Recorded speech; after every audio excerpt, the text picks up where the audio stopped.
Hello friends, வணக்கம். Welcome back to my channel. நீங்கள் இது வரைக்கும் நம்ம சேனலை சப்ஸ்கிரைப் பண்ணாமல் பார்த்துட்டு இருந்தீங்க அப்படின்னா சப்ஸ்கிரைப் பண்ணிட்டு பாருங்கள். கூடவே இருக்கிற பெல் பட்டனையும் ப்ரெஸ் பண்ணிக்கோங்க.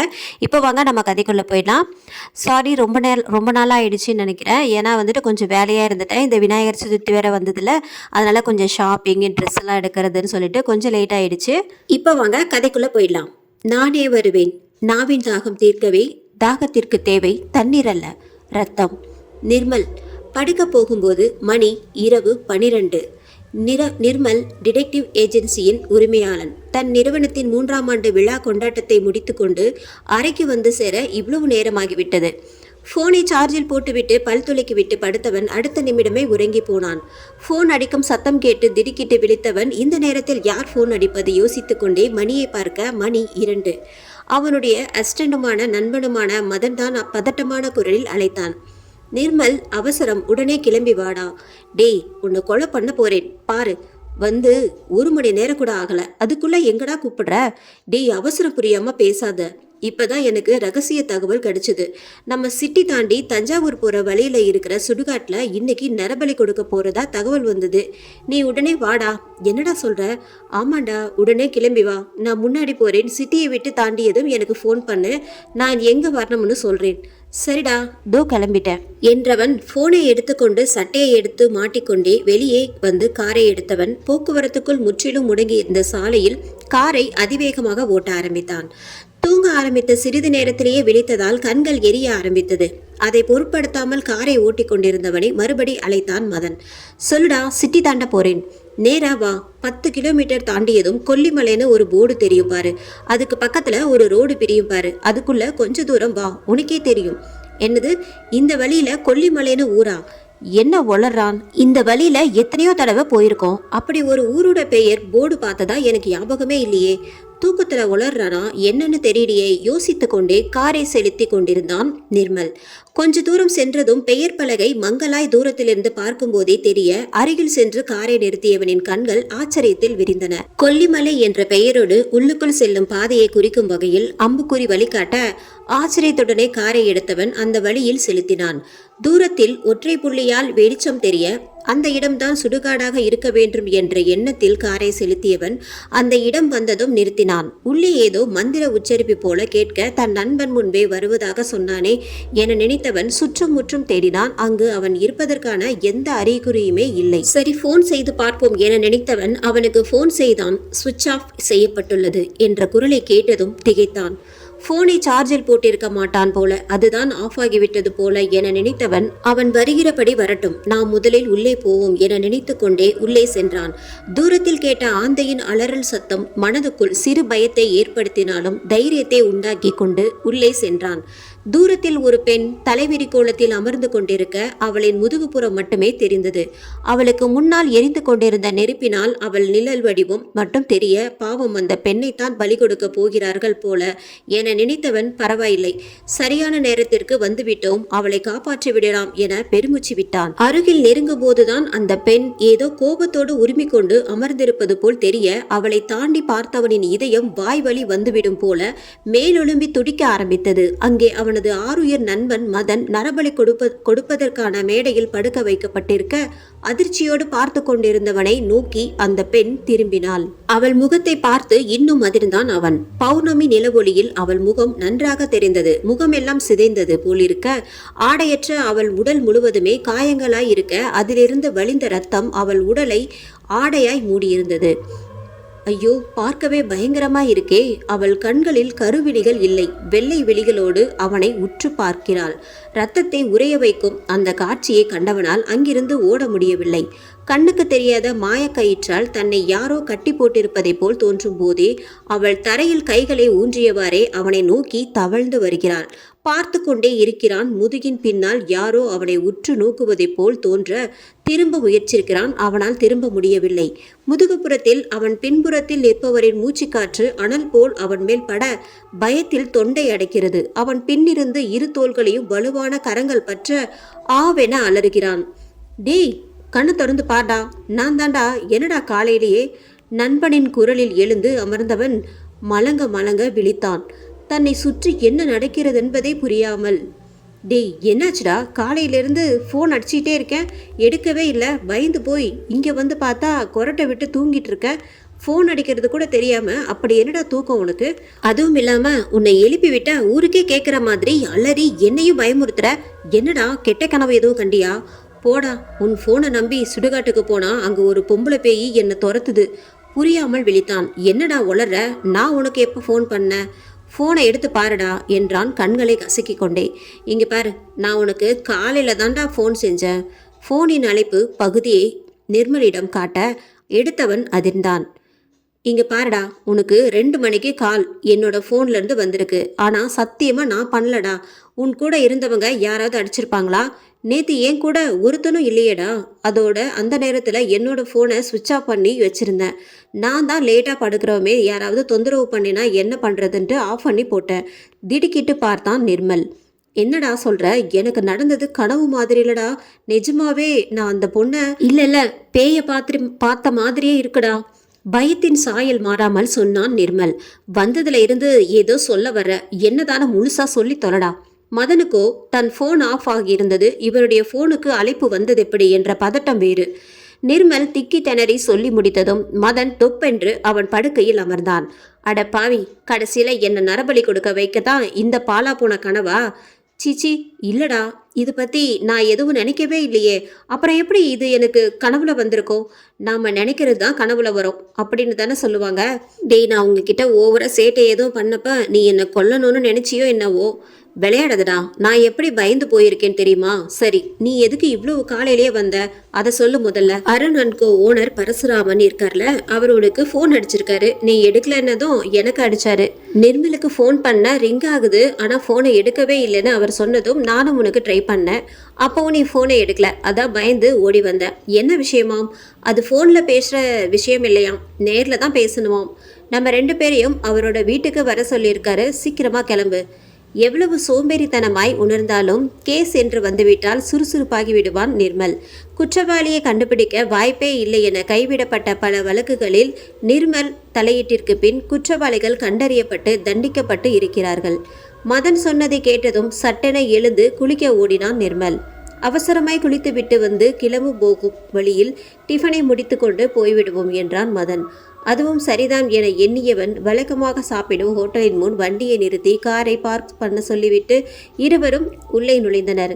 டிஃபனை ஆர்டர் பண்ணியவனுக்கு தன்னை யாரோ உற்று பார்ப்பது போல் இருந்தது. பின்னால் திரும்பி பார்த்தான், அங்கு யாரும் இல்லை. ஆனால் அவனால் நன்றாக உணர முடிந்தது, யாரோ தன் முதுகை துளைப்பது போல் பார்த்ததை. அதை எதிரே அமர்ந்திருந்த நண்பரிடமும் சொன்னவன், என் பின்னால் இப்போவும் யாரோ பார்த்துட்டு இருக்கிற மாதிரி இருக்கு, நீ கேஷுவலா பாரு, யாராவது இருக்காங்களான்னு என்றான் மெல்லிய குரலில். மதனோ, டேய், அங்க ஒருத்தனும் இல்லடா. பகல்லையே பயமுறுத்தாதுடா. கனவு இன்னும் உனக்கு கலையலையா? ஏண்டா படுத்துற? இதற்கு மேல் இவன் என்ன சொன்னாலும் நம்ப மாட்டான் என்ற எண்ணியவன் அதன் பின் ஒன்றும் பேசவில்லை. சாப்பிட்டு முடித்து கை கழுவ செல்லும் போது அந்த பார்வையின் கூர்மையை தன் முதுகில் உணர முடிந்தது. ஆனால் திரும்பி பார்க்கையில் யாருமே இல்லை. இது என்ன மதன் சொன்னது போல் கனவிலிருந்து இன்னும் நான் வெளியே வரவில்லையா? குழம்பிக் கொண்டேதான் அவன் வெளியில் வந்தான். அவன் நடையிலிருந்தே அவன் குழப்பத்தில் இருக்கிறான் என்பதை உணர்ந்த மதன் காரை தான் ஓட்டுவதாக சொல்லிவிட்டு அவனை அமர சொல்லிவிட்டு ஓட்ட ஆரம்பித்தான். சரியாய் 30 நிமிடங்களை விழுங்கிய பயணத்தின் முடிவில் கார் அந்த பெரிய பங்களாவின் முன் நின்றது. ஏதோ யோசனையில் இருந்த நிர்மல் கார் நின்றதும் சட்டென நிகழ்காலத்திற்கு வந்தான். கேட்டில் நின்ற வாட்ச்மேன் இவர்கள் பேரை கேட்டதும் கேட்டை திறந்து விட்டான். நீளமான பாதையின் முடிவில் வெகு நேர்த்தியாய் கட்டப்பட்டிருந்தது அந்த வீடு. காரை நிறுத்தி இருபுறமும் அழகுக்காய் வளர்த்து வெகு சிரத்தையுடன் பராமரிக்கப்பட்ட அந்த தோட்டத்தை ரசித்துக் கொண்டே இருவரும் உள்ளே நுழைய அங்கே அவர்களுக்காக காத்திக் கொண்டிருப்பது போல் பரசுராமன் அமர்ந்திருந்தார். அவர் முகத்தில் பதட்டமா அல்லது சோகமா தெரியவில்லை. இவர்களை பார்த்ததும் தலையசித்து வரவேற்றார். அவரை எந்த நேரத்தில் பார்த்தாலும் பார்க்கும் இடத்திலெல்லாம் சுறுசுறுப்பாய் மகிழ்ச்சியான முகத்துடன் வலம் வரும் தனது சிரிப்புடன் தெரியும். இவரா இப்படி அமர்ந்திருக்கிறார் என ஆச்சரியப்பட்டவாறே அவரிடம் சென்றான் நிர்மல். இருவரையும் அமர சொன்னவர், என்ன சாப்பிட்றீங்க? காஃபியா இல்லை கூல்ட்ரிங்க்ஸா? இல்லை சார், இப்போதான் சாப்பிட்டுட்டு வந்தோம். நீங்கள் ஏதோ பர்சனலாக பேசணும்னு சொன்னீங்களாமே, என்ன விஷயம் சொல்லுங்கள் சார். என் பையன் அருணை உங்களுக்கு தெரியும் இல்லையா? அவனும் அவனோட ஃப்ரெண்ட்ஸும் 4 பேரும் நம்ம எஸ்டேட்டுக்கு போயிருந்தாங்க. 1 வாரம் ஆகுதுப்பா போய். 2 நாள் வர ஃபோன் பண்ணி பேசினேன், அதுக்கப்புறம் ஃபோன் பண்ணலை. அடுத்த 2 நாள் நாங்களும் அலட்சியமா இருந்துட்டோம். ஏதாவது கணக்கு வழக்கு பார்க்கறதா இருந்தா அவன் ஃபோன் பண்ண மாட்டான். அதை நினைச்சு நானும் பேசாம இருந்துட்டேன். நேத்து சந்தேகம் வந்து நான் ஃபோன் பண்ணி பார்த்தா ஃபோன் ஆஃப்ல இருந்தது. அவங்க ஃப்ரெண்ட்ஸோட எல்லாரோட நம்பரும் அதே மாதிரி ஆஃப்ல தான் இருந்தது. சொல்லி நிறுத்தியவர் பக்கத்தில் இருந்த தண்ணீரை எடுத்து கடகடவென குடித்து தன்னை ஆசுவாசப்படுத்தி கொண்டு தொடர்ந்தார். எனக்கு என்ன பண்றதுனே தெரியல. வாட்ச்மேனுக்கு ஃபோன் பண்ணின. தம்பி வந்த அன்னைக்கே எனக்கு லீவு கொடுத்து அனுப்பிட்டாங்க. நான் சொல்றப்ப வந்தா போதும்னு சொன்னாங்க. நான் இப்ப என்னோட ஊர்ல இருக்கேன்னு சொல்றான். அவர் நிறுத்த நிலைமையின் தீவிரம் உணர்ந்த நிர்மல், அப்புறம் என்ன பண்ணீங்க சார்? நான் நேரா அங்க போனேன் தம்பி. அங்க போய் பார்த்தா அவங்க தங்கியிருந்த நம்ம எஸ்டேட் வீட்டு கதவு சும்மா சாத்தி இருக்கு. அவங்க ஃபோன் ட்ரெஸ் எல்லாம் அங்கதான் இருக்கு. எனக்கு என்ன பண்றதுனே தெரியல. போலீஸில் சொல்ல வேண்டாமேன்னு பார்த்தேன். வெளியே தெரிஞ்சா பத்திரிக்கை அது இதுன்னு வீணாக பிரச்சனை வருமேன்னு நினச்சி தான் நேராக கிளம்பி நடுராத்திரியே இங்கே வந்துட்டேன். அதுலேருந்து உங்களுக்கு ஃபோன் பண்ணுறேன், நீங்கள் எடுக்கல. மதன் தம்பிக்கு ஃபோனுக்கு அடித்தா அதுவும் சுவிட்ச் ஆஃப் ஆகி இருந்தது. மாறி மாறி 2 பேருக்கு ஃபோன் அடிச்சுக்கிட்டே இருந்தேன். காலையில் தான் தம்பி எடுத்ததும் விஷயத்த சொல்லி வர சொன்னேன். அவர் சொன்னதும் தன் ஃபோனை எடுத்து பார்த்தவன் திடுக்கிட்டான். இரவு 2:30 மணிக்கு ஆரம்பித்து காலை வரை மொத்தம் 50 மிஸ்டு கால்கள். சாரி சார், ராத்திரி ஃபங்க்ஷன் முடிச்சுட்டு வந்து படுக்க நேரம் ஆயிடுச்சு. அதான் அசந்து தூங்கிட்டேன் போல. பரவாயில்லப்பா, நானும் இந்த பிரச்சனையில் தான் ஃபங்க்ஷனுக்கு வரல. எனக்கு இப்போ உங்கள் உதவி தேவைப்படுது. என் பையனுக்கும் மற்றவங்களுக்கும் என்னாச்சுன்னு தெரியணும். எனக்கு உங்கள் மேலே நம்பிக்கை இருக்குது. யாராவது கடத்தியிருக்காங்களா என்னன்னு எனக்கு தெரியணும். அங்கே எனக்கு பிடிக்காதவங்க சில பேர் இருக்காங்க. நீங்கள் விசாரித்து என் பையனையும் மற்றவங்களையும் சீக்கிரமாக கண்டுபிடிச்சு தரணும். சொல்லி முடிக்கையில் அவர் கண்கள் கலங்க துடைத்து கொண்டே எழுந்தவர் உள்ளே சென்று வரும்போது பிளாங்க் செக்கோடு வந்தார். இதில் கையெழுத்து போட்டிருக்கேன். உங்களுக்கு எவ்வளவு தேவையோ எடுத்துக்கோங்க. என் பையன் உயிருக்கு எந்த ஆபத்தும் இல்லாமல் அவனை நீங்கள் கண்டுபிடிச்சி தரணும். ரொம்ப நாள் கழித்து பிறந்த ஒரே ஒரு பிள்ளை. அதிகமாக செல்லம் கொடுத்து வளர்த்துட்டோம். இப்போ தான் கொஞ்ச நாளாக பொறுப்பாக இருக்கான்னு சந்தோஷப்பட்டோம். அதுக்குள்ளே இப்படி ஆயிடுச்சு. செக்கை நீட்டியவரிடம் வாங்க மறுத்த நிர்மல் கையில் வலுக்கட்டாயமாக வைத்தார் பரசுராமன். அவரிடம் எஸ்டேட்டுக்கு எப்படி போவது, எந்த ஊர் என நிர்மல் விசாரிக்க, மேற்கு தொடர்ச்சி மலை பக்கம் கொல்லிமலை தம்பி என்றவரின் வார்த்தைகள் தூக்கி வாரி போட அதிர்ச்சியில் திடுக்கிட்டான் நிர்மல். ஏன்பா, அங்க உங்களுக்கு யாராவது வேண்டாதவங்க இருக்காங்களா? அவர் சந்தேகத்தோடு கேட்க, ஆமாமா, செத்து போய் வேண்டாதவங்களா ஆனவங்க. மதன் முணுமுணுப்பாய் பேசியது அவருக்கு புரியாததால் என்னப்பா சொல்றீங்க என மதனை அவர் திரும்ப கேட்க, ஒன்றும் இல்லை சார், அங்கே போகிறதுக்கு எத்தனை மணி நேரம் ஆகும்? அவன் பேச்சை மாற்றினான். நைட் கிளம்புனீங்கன்னா நாளைக்கு காலையில் போய் சேர்ந்துடலாம். நீங்கள் உங்கள் காரை எடுத்துகிட்டு போக வேண்டாம். நான் என்னோட காரை எடுத்துகிட்டு டிரைவரை வர சொல்கிறேன். அவ்வளோ தூரம் டிரைவ் பண்ணிட்டு போனால் அப்புறம் நீங்கள் அங்கே போனதும் உங்களுக்கு டயர்டாக இருக்கும். நீங்கள் பசங்களை கண்டுபிடிக்கிறதுல தாமதமாகும். நீங்கள் வர வரைக்கும் டிரைவர் உங்கள் கூடவே இருப்பான். நைட் ரெடியாக இருங்க, 8 மணிக்கு கார் வரும் என சொன்னவரிடம் விடைபெற்று வெளியில் வரும்போது அவசரமாய் நெருங்கி வந்தவர் ஒரு பேப்பரை கொடுத்தார். இதில் அங்கே போனதும் உங்களுக்கு உதவி தேவைப்பட்டா முக்கியமானவங்க ஃபோன் நம்பர் இருக்குது. கூப்பிட்டா அவங்க வந்து உங்களுக்கு உதவி செய்வாங்க. அதை கையில் வாங்கி பார்க்க அதில் அந்த ஊர் இன்ஸ்பெக்டர் உள்ளிட்ட முக்கிய எண்கள் இருக்க அதை பத்திரப்படுத்தி கொண்டு காரில் ஏறி அமர்ந்தான்.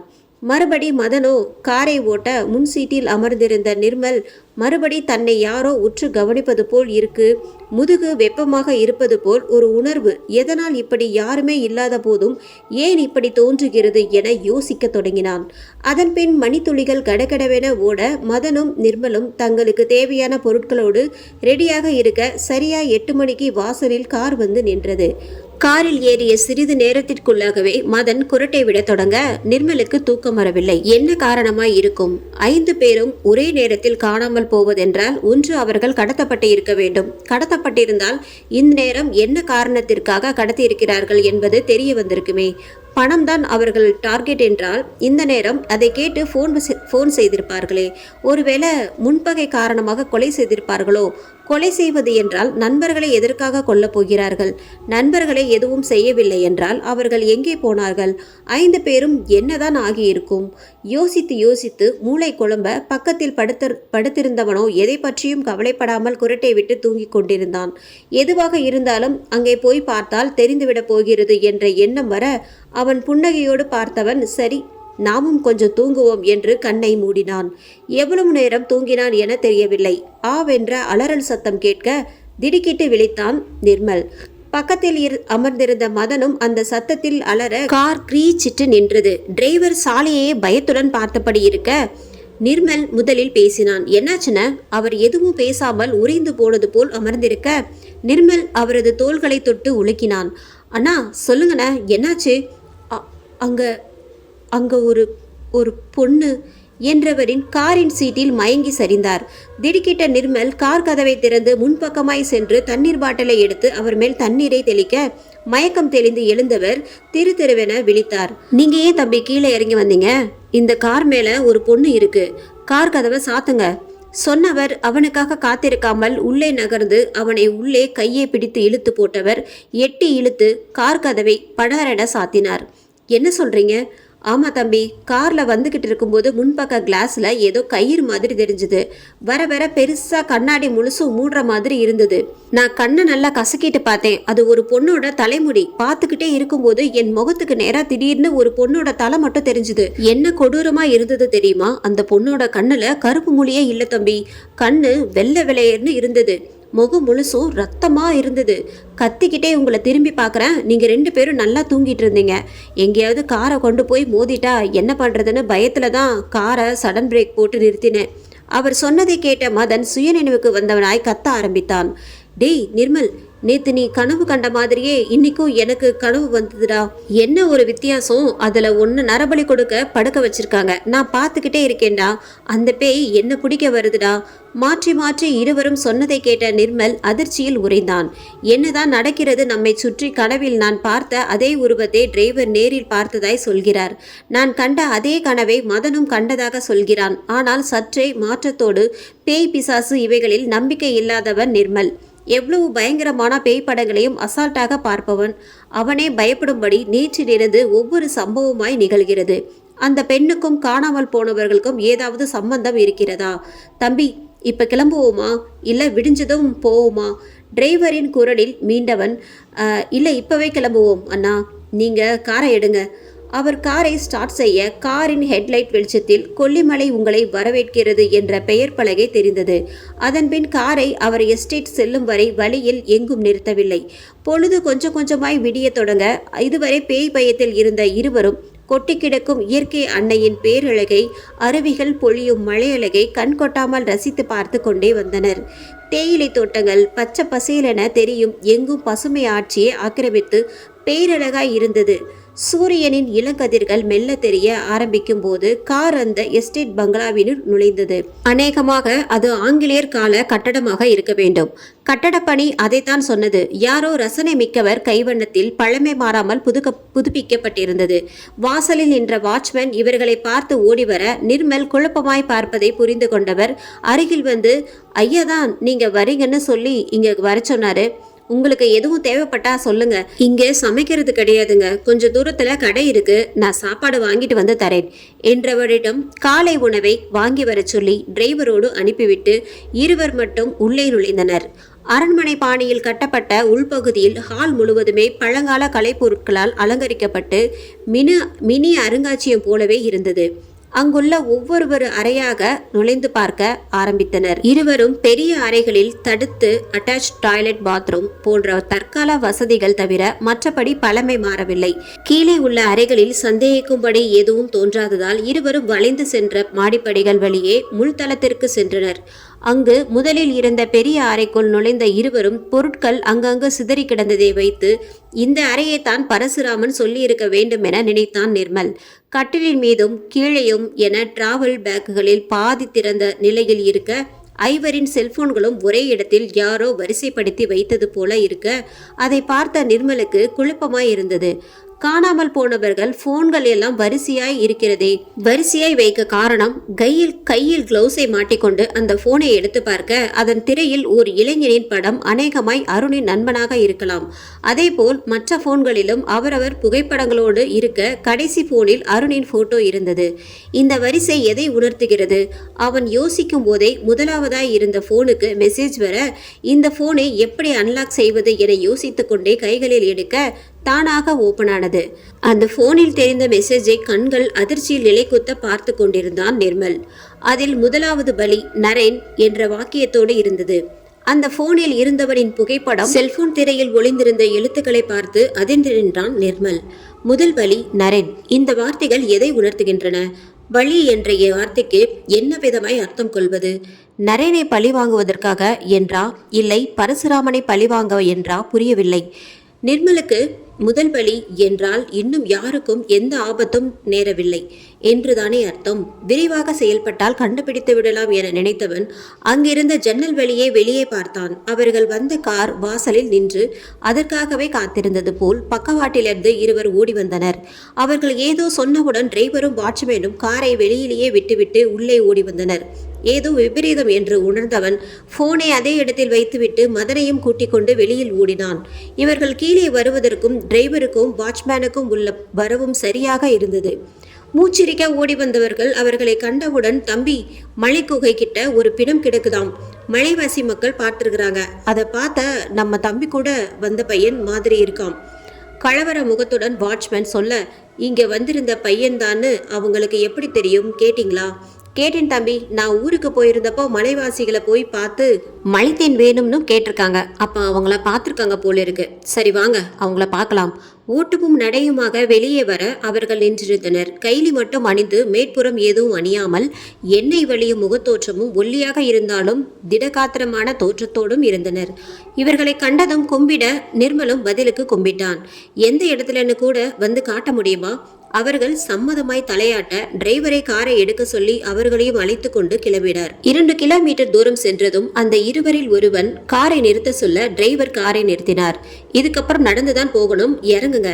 அவர் சொன்னதும் மற்றவர்களும் இறங்க அந்த மலைவாசிகள் இருவரும் பழக்க தோஷத்தில் கடகடவென இறங்க மற்ற மூவரும் வெகு சிரமப்பட்டே இறங்கினர். நிர்மல் பரசுராமன் கொடுத்த போன் நம்பர்களில் இன்ஸ்பெக்டரின் நம்பரை எடுத்து அவருக்கு கால் செய்தான்.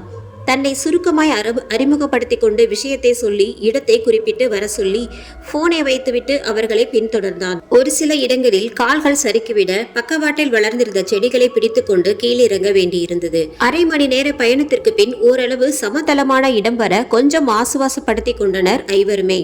மதன் அவர்களிடம் சந்தேகத்தோடு கேட்டான், இந்த இடத்துல பாடி இருக்குன்னு உங்களுக்கு எப்படி தெரியும்? மலைவாசிகளுக்குள் ஒருவர் அவன் கேள்வியின் அர்த்தத்தை புரிந்து கொண்டது போல் பதில் சொன்னார். நீங்கள் புதுசா வர்றதால உங்களுக்கு இந்த இடமெல்லாம் வர்றதுக்கு கஷ்டமா இருக்கலாம் தம்பி. நாங்க பிறந்து வளர்ந்ததுலேருந்து இந்த மலைகளை தவிர எங்களுக்கு வேற எதுவும் தெரியாது. எங்க சாப்பாடு தேனும் கிழங்கும் தான். நாங்க எங்க சாப்பாட்டுக்காக இந்த மலை முழுவதும் அலையணும். மலை குகைகள்ல தேனடை பெருசா கட்டியிருக்கோம். அதுல தேன் நிறைய கிடைக்கும்னு நாங்க குகைகளை தேடி போவோம். அது மாதிரி போனப்பதான் நாங்க அந்த பொணத்தை பார்த்தோம். அவர் நீண்ட விளக்கத்தை தர மதன் அந்த பதிலில் திருப்தி அடைந்தவனாய் மேற்கொண்டு எதுவும் கேட்கவில்லை. இன்னும் எவ்வளவு தூரம் போகணும்? நிர்மல் கேட்க, அந்த தெரியுது பாருங்க, அங்கதான். தூரத்திலிருந்தே அங்கு பாடி கிடப்பது தெரிய இரத்த வாடை இங்கிருந்தே அடிக்க ஆரம்பித்தது. கையால் மூக்கை பொத்தி கொண்டே அந்த இடத்தை நெருங்கியவர்கள் அங்கு கிடந்த உடலை கண்டு அதிர்ந்து போனார்கள். அது நரேன்தான். ஆடைகள் சுத்தமாய் இல்லாத உடல் முழுதும் இரத்தக்கீரல்கள் முகத்தை மட்டும் அடையாளம் காண்பதற்காக விட்டு வைத்தது போல இருக்க அவன் ஆண்குறி வெட்டப்பட்டு தனியே கிடக்க நிர்மலுக்கு ஏதோ விபரீதமாய் தோன்றுகிறது. அதே நேரம் அவனை யாரோ பயத்தில் இருக்க அணைப்பது போல் இருக்க தன் பக்கத்தில் பார்க்கிறான். மற்ற நால்வரும் இடைவெளி விட்டே நிற்க பக்கத்தில் ஒருவருமே இல்லை. ஆனால் தன்னை யாரோ பக்கவாட்டிலிருந்து அணைத்து பிடிப்பது போல் உணர்ந்தான். அது பய உணர்வாக இல்லாமல் தான் ஏதோ ஆபத்தானவாய் நிற்பது போல் உணர்ந்தான் அவன். இருப்பினும் யோசனையாய் அவன் தன்னை சுற்றி பார்த்து தன்னை கோர்த்திருந்த கைகள் சட்டென விலகுவது போல் இருந்தது. ஆனால் தன் அருகிலேயே தன்னையே பார்த்து கொண்டு ஒருவர் நிற்பது அவனுக்கு கண்டிப்பாய் தெரிந்தது.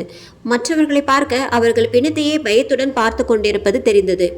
தனக்கு என்ன நடக்கிறது அவனால் புரிந்து கொள்ள முடியவில்லை. பக்கத்தில் இருப்பவர்களாலும் உணர முடியவில்லை. தனக்கு மட்டும் ஏன் இப்படி நிகழ்கிறது என அவன் யோசித்து கொண்டிருக்கும் போதே மெலிதாய் வீசிக்கொண்டிருந்த காற்று கொஞ்சம் கொஞ்சமாய் வேகம் பெற்று சூறாவளி போல் நரேனரின் உடல் கிடந்த இடத்தை மையம் கொண்டு சுழல ஆரம்பித்தது. அந்த இடத்தில் துரும்பை கூட காண முடியாத அளவு ஒட்டுமொத்தமாய் வாரி சுருட்டி கொண்டு போக தூசி படலம் கண்ணை மறைத்ததால் அந்த நொடி அனைவரும் கண்ணை மூடி திறக்கையில் அங்கு நரேனரின் உடல் இல்லாததை கண்டு திடுக்கிட்டனர். அதே நேரம் வானம் முழுவதும் இருள அந்த பிரதேசமே இருளில் மூழ்கியது.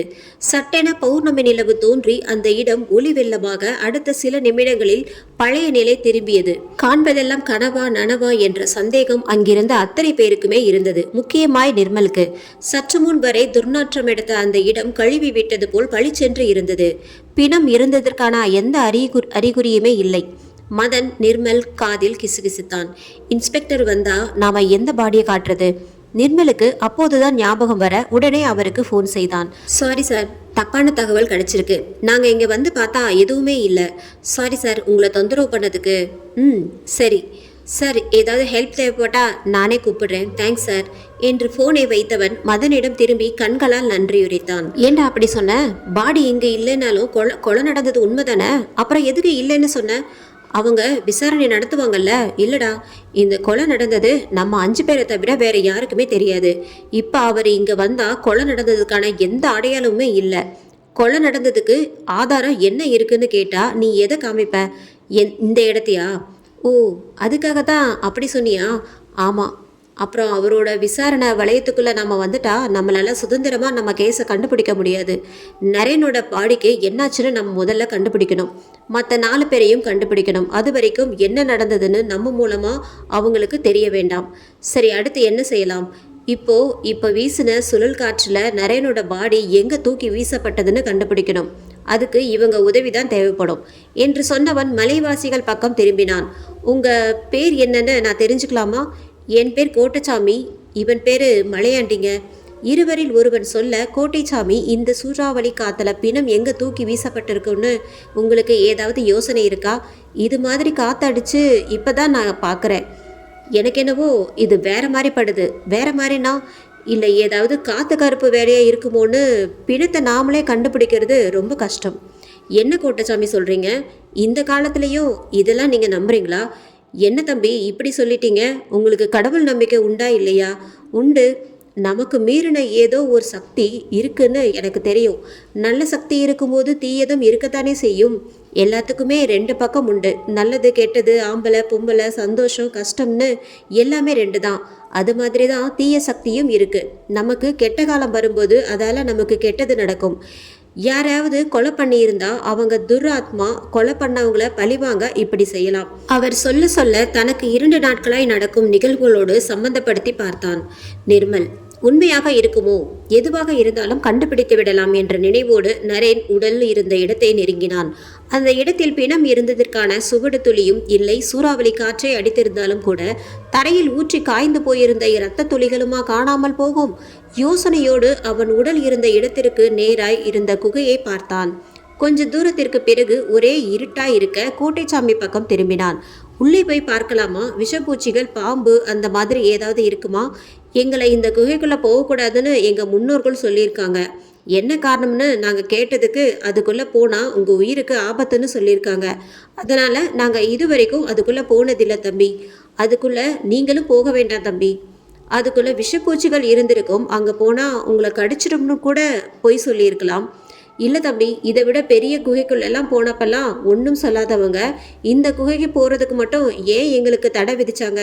அதனால் அவங்க சொல்கிறதுல உண்மை இருக்குன்னு நினச்சி நாங்களும் இந்த குகைக்குள்ளே மட்டும் போகிறதே இல்லை.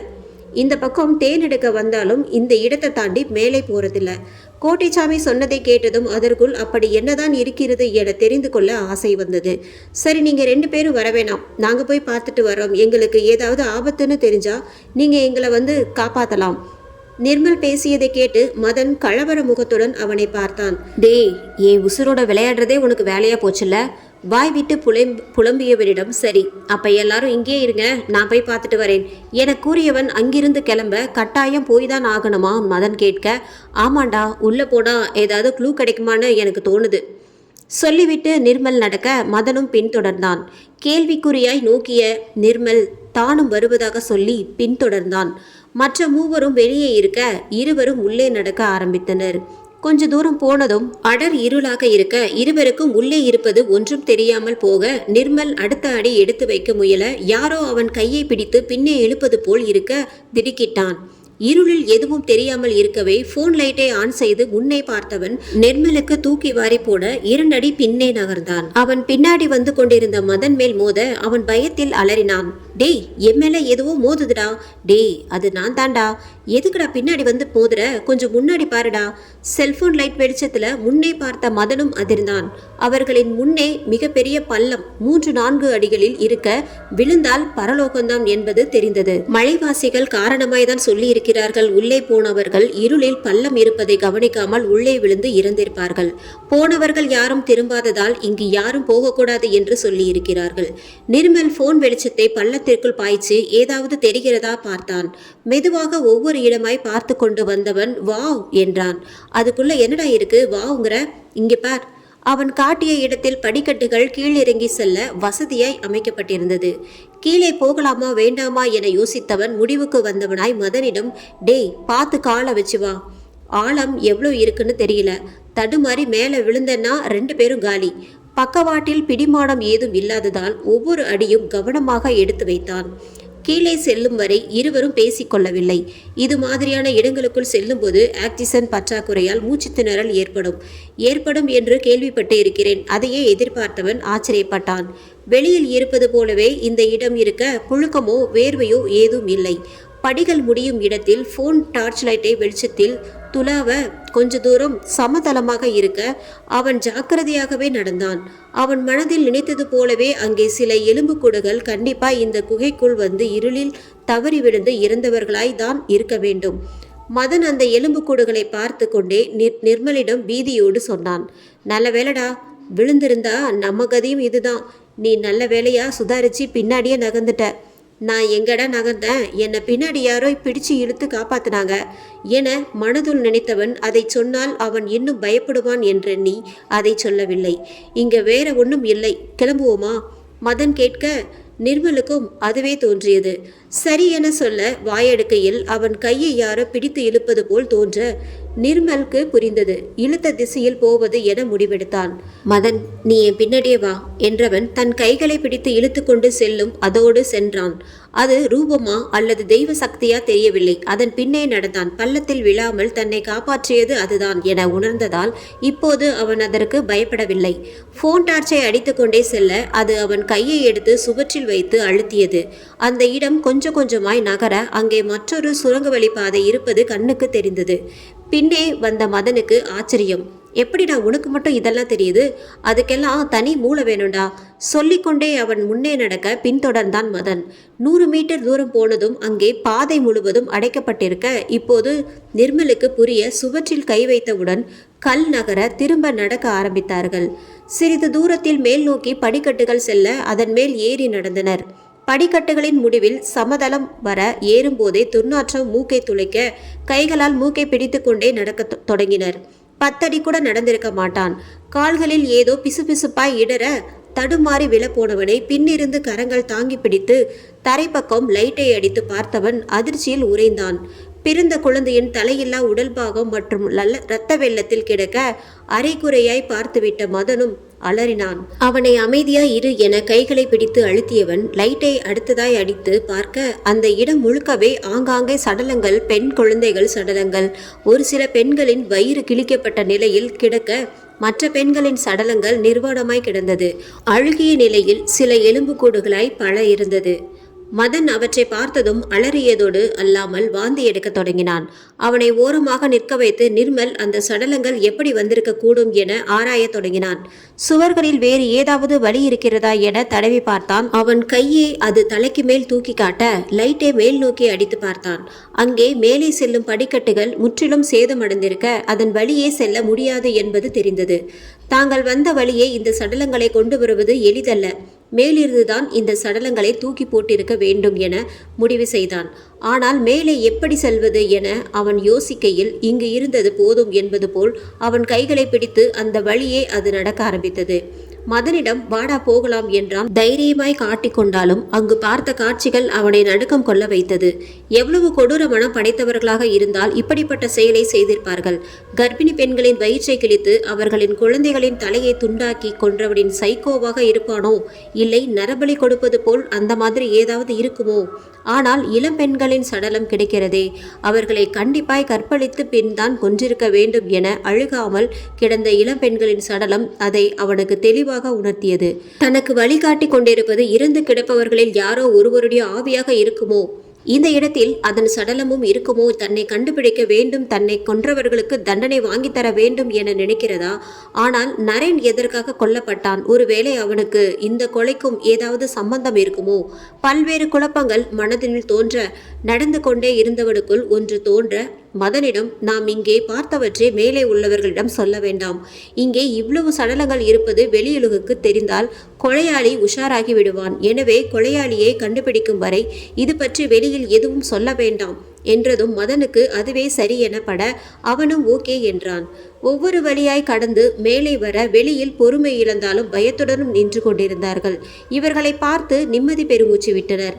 அவர்களிடம் உள்ளே தவறி ஏற்கனவே விழுந்தவர்களின் எலும்புக்கூடுகள் தவிர வேறொன்றும் இல்லை என கூற அத்துடன் அங்கிருந்து கிளம்பினர். நிர்மல் கோட்டைசாமியிடம் இங்கு நடந்ததை இப்போதைக்கு யாரிடமும் சொல்ல வேண்டாம் என கேட்க அவனும் ஒப்புதலாய தலையாட்டினான். மற்றவர்களை அனுப்பிவிட்டு வீட்டுக்குள் நுழைந்த இருவருக்கும் மற்றொரு அதிர்ச்சி காத்திருந்தது. கோட்டைசாமியையும் அவனது நண்பனையும் அனுப்பிவிட்டு நிர்மலும் மதனும் வீட்டுக்குள் நுழைய மாடியிலிருந்து போன் அடிக்கும் சத்தம் ஒலி கேட்க நிர்மல் கூர்ந்து கவனித்தான். 5 போன்களும் இருக்கும் அந்த அறையில் இருந்து ரிங் சவுண்டு வர கடகெடவென அந்த அறையை நோக்கி ஓடினான். 2வதாய் வைக்கப்பட்டிருந்த போன் ஒளிர்ந்து கொண்டிருக்க அவன் அதை எடுத்து பார்த்தான். அதன் திரையில் 2வது பலி தினேஷ் என்ற வார்த்தைகளை பார்த்து வெளவெளுத்து நின்றான். பார்த்த அடுத்த நொடியே போன் ஆஃப் ஆக அவனுக்கு தலையை பீத்து கொள்ள வேண்டும் போல வந்தது. இவனை எங்கு தேடி கண்டுபிடிப்பது? அதற்குள் அவனை கொலை செய்யப்பட்டு விட்டால் இப்போது ஒன்று புரிய ஆரம்பித்தது நிர்மலுக்கு. கண்டிப்பாய் அந்த குகைக்குள் பார்த்த சடலங்களுக்கும் இறந்து போகிறவர்களுக்கும் ஏதோ சம்பந்தம் இருக்கிறது. அந்த இடத்தில் மேலே செல்வதற்கு உரிய படிகள் அத்தனையும் உடைக்கப்பட்டு இருக்கிறதே.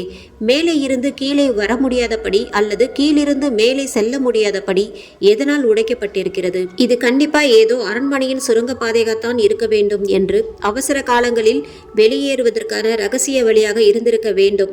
எதிரிகள் படையெடுப்பில் இந்த ரகசிய வழி கண்டுபிடிக்கப்பட்டு அழிக்கப்பட்டு இருக்க வேண்டும். ஆனால் மலையின் வெளிப்புறத்திலும் நானும் மதனும் சென்ற வழிகள் மட்டுமே ஏதும் ஆகவில்லை. எதற்காக அவைகளை அவர்கள் விட்டு வைத்திருக்க வேண்டும்? யோசித்து கொண்டே இருக்கையில் அருகில் நின்றான் மதன். என்னடா யோசிக்கிற என கேட்க அவனிடம் தன் சந்தேகத்தை சொன்னான் நிர்மல். அதை கேட்ட மதன், டேய் மறந்துட்டியா? சுவத்துல கை வச்சு தள்ளினா மட்டும்தான் அடுத்த சுரங்க வழிப்பாதை தெரியும். அது எதிரிகளுக்கு எப்படி தெரியும்? தேடி பார்த்துட்டு அதுக்கு மேல வழி இல்லைன்னு தெரிஞ்சதும் அவங்க படிகளை உடைச்சிருப்பாங்க. எதிரி நாட்டு படையெடுப்பால எத்தனை மாளிகைகள் சூறையாடப்பட்டு தீக்கிரைக்கப்பட்டு இருக்குன்னு படிச்சிருக்கோம். தோல்வி அடைந்தாலும் அவர்கள் சிறப்பானவர்களாக இருந்தால் அவர்களுடைய பெருமைகள் வருங்கால சந்ததிகளுக்கு தெரிஞ்சிடக்கூடாதுன்னு எதிரிங்க பண்ணின சதி நாமளே இருந்தாலும் அந்த குகை மேலிருந்து பார்த்தா என்ன செய்வோம்? படியெல்லாம் உடஞ்சிருக்கு. இதுக்கு மேலே எப்படி போகிறதுன்னு நினச்சி அதை மூடத்தான் பார்ப்போம். உள்ளே என்ன இருக்குன்னு ஆராய்ச்சி பண்ண மாட்டோம். நம்ம முன்னோர்களுடைய பல பொக்கிஷங்கள் அழிக்கப்பட்டு மறைக்கப்பட்டது இப்படித்தான். இந்த மாதிரியான சுரங்கப்பாதைகளை எதிரிகள் படையெடுப்பின் போது பெண்கள் குழந்தைகளை பாதுகாப்பாக வெளியேற்றத்தான் பயன்படுத்துவார்கள். சில சமயங்களில் அரசர்களும் பயன்படுத்துவார்கள். அந்த படிகளை உடைத்தது அது தெரிந்த எதிரிகளின் சூழ்ச்சியாய் கூட இருக்கலாம். அவன் பேச்சில் அசந்து நின்றான் நிர்மல். வெரி குட்ரா, நீயா இப்படி பேசுற? இப்ப புரியுதுடா. அந்த கொலைகாரன் இது மாதிரியான ஒரு இடத்தை தான் தன்னோட கொலைகளை மறைக்க யூஸ் பண்றாங்கிறது. இப்ப நாம தேட வேண்டியது அந்த மாதிரியான அரண்மனை. இங்க பக்கத்துல எங்க இருக்குன்னு தான் அதை கண்டுபிடிச்சி அங்க உள்ள சுரங்கப்பாதையை கண்டுபிடிச்சோம்னா கொலையாளியை நம்ம கண்டுபிடிச்சிடலாம். சரிடா, அந்த பரசுராமன் ஃபோன் பண்ணினா அவருக்கு நாம என்ன பதில் சொல்றது? இப்போதைக்கு ஒன்றும் சொல்ல வேண்டாம். தேடிட்டு இருக்கவனு மட்டும் சொல்லு. நரேன் இறந்து போன விஷயம் கூட அவருக்கு தெரிய வேண்டாம். டிரைவர்கிட்டையும் சொல்லிடு. அவர் போலீஸ்கிட்ட தானே சொல்ல வேண்டாம்னு சொன்னாங்க அப்படின்னு நினச்சி பரசுராமனுக்கு ஃபோன் பண்ணி சொல்லிட போறாரு. அவருக்கு தெரிஞ்சா தன் பிள்ளைக்கு ஏதாவது ஆயிடுமோங்கிற பயத்துல அவசரப்பட்டு ஏதாவது செஞ்சு கொலைகாரன் தப்பிச்சிட போறான். சரிடா, நான் உடனே போய் சொல்றேன் என்றவாறு அவன் கீழிறங்கி போனான். அவன் போன அடுத்த சில நொடிகளில் அந்த அறையின் ஜன்னல்கள் பெருங்காற்றில் அடிப்பது போல் படபடவென அடிக்க திடீரென இவ்வளவு காற்று எப்படி என யோசித்தான் நிர்மல். அடுத்த சில வினாடிகளில் ஜன்னல் வழியே கரும்புகை போல் குபுகுபுவென்று அந்த அறை முழுவதும் பரவ அவன் அதிர்ச்சியோடு பார்க்கையில் அந்த புகை ஓரிடத்தில் நிலைத்து நின்று ஒரு பெண்ணின் நிழல் போல் உருப்பெற்றது. அலைப்பாயும் முடிகளோடும் கருவிழிகளோடும் கண்களோடும் கனவில் கண்ட அதே உருவத்தை நேரில் கண்டதும் வெளவெளுத்து போனான் நிர்மல். அவனையே பார்த்தபடி நின்ற அதனிடம், யார் நீ என்றான். அவன் குரல் அவனுக்கே கேட்கவில்லை. உடல் ஒருவித நடுக்கத்திற்கு உள்ளாக நாக்கு உள்ளுக்குள்ளேயே ஒட்டி கொண்டதோ என நினைத்தான். அவன் அதற்கு தெளிவாக கேட்டிருக்கும் போல அதன் சிரிப்பில்தான் நின்ற இடம் அதிர்வது போல உணர்ந்தான் நிர்மல். நான் யாரா? என்னை தேடித்தானே வந்திருக்கிறாய்? நீ நினைத்த காரியம் நடக்காது. இங்கு ஏற்கனவே நடந்ததற்கும் இப்போது நடக்க மன்னிக்க முடியாத அநியாயங்களுக்கும் முடிவு ஏற்பட போகிறது. அதற்கு நீ வெறும் பார்வையாளன் மட்டுமே. உன்னால் இது வெளிக்கொண்டு வரப்பட வேண்டும் என்பதே விதி. மீறி அவர்களை காப்பாற்ற முயன்றால் வீண் தொல்லை உனக்குத்தான். தூரத்தில் தெரிந்த அது அவன் மேல் மோதுவது போல் பக்கத்தில் வந்ததும் அதன் கண்கள் இரத்தமாய் மாறி சில நொடிகள் அவனை உற்று பார்த்தது. பின் புகையாய் மாறி காற்றில் கரைந்தது. ஜன்னல் வழியே வெளியேறியது.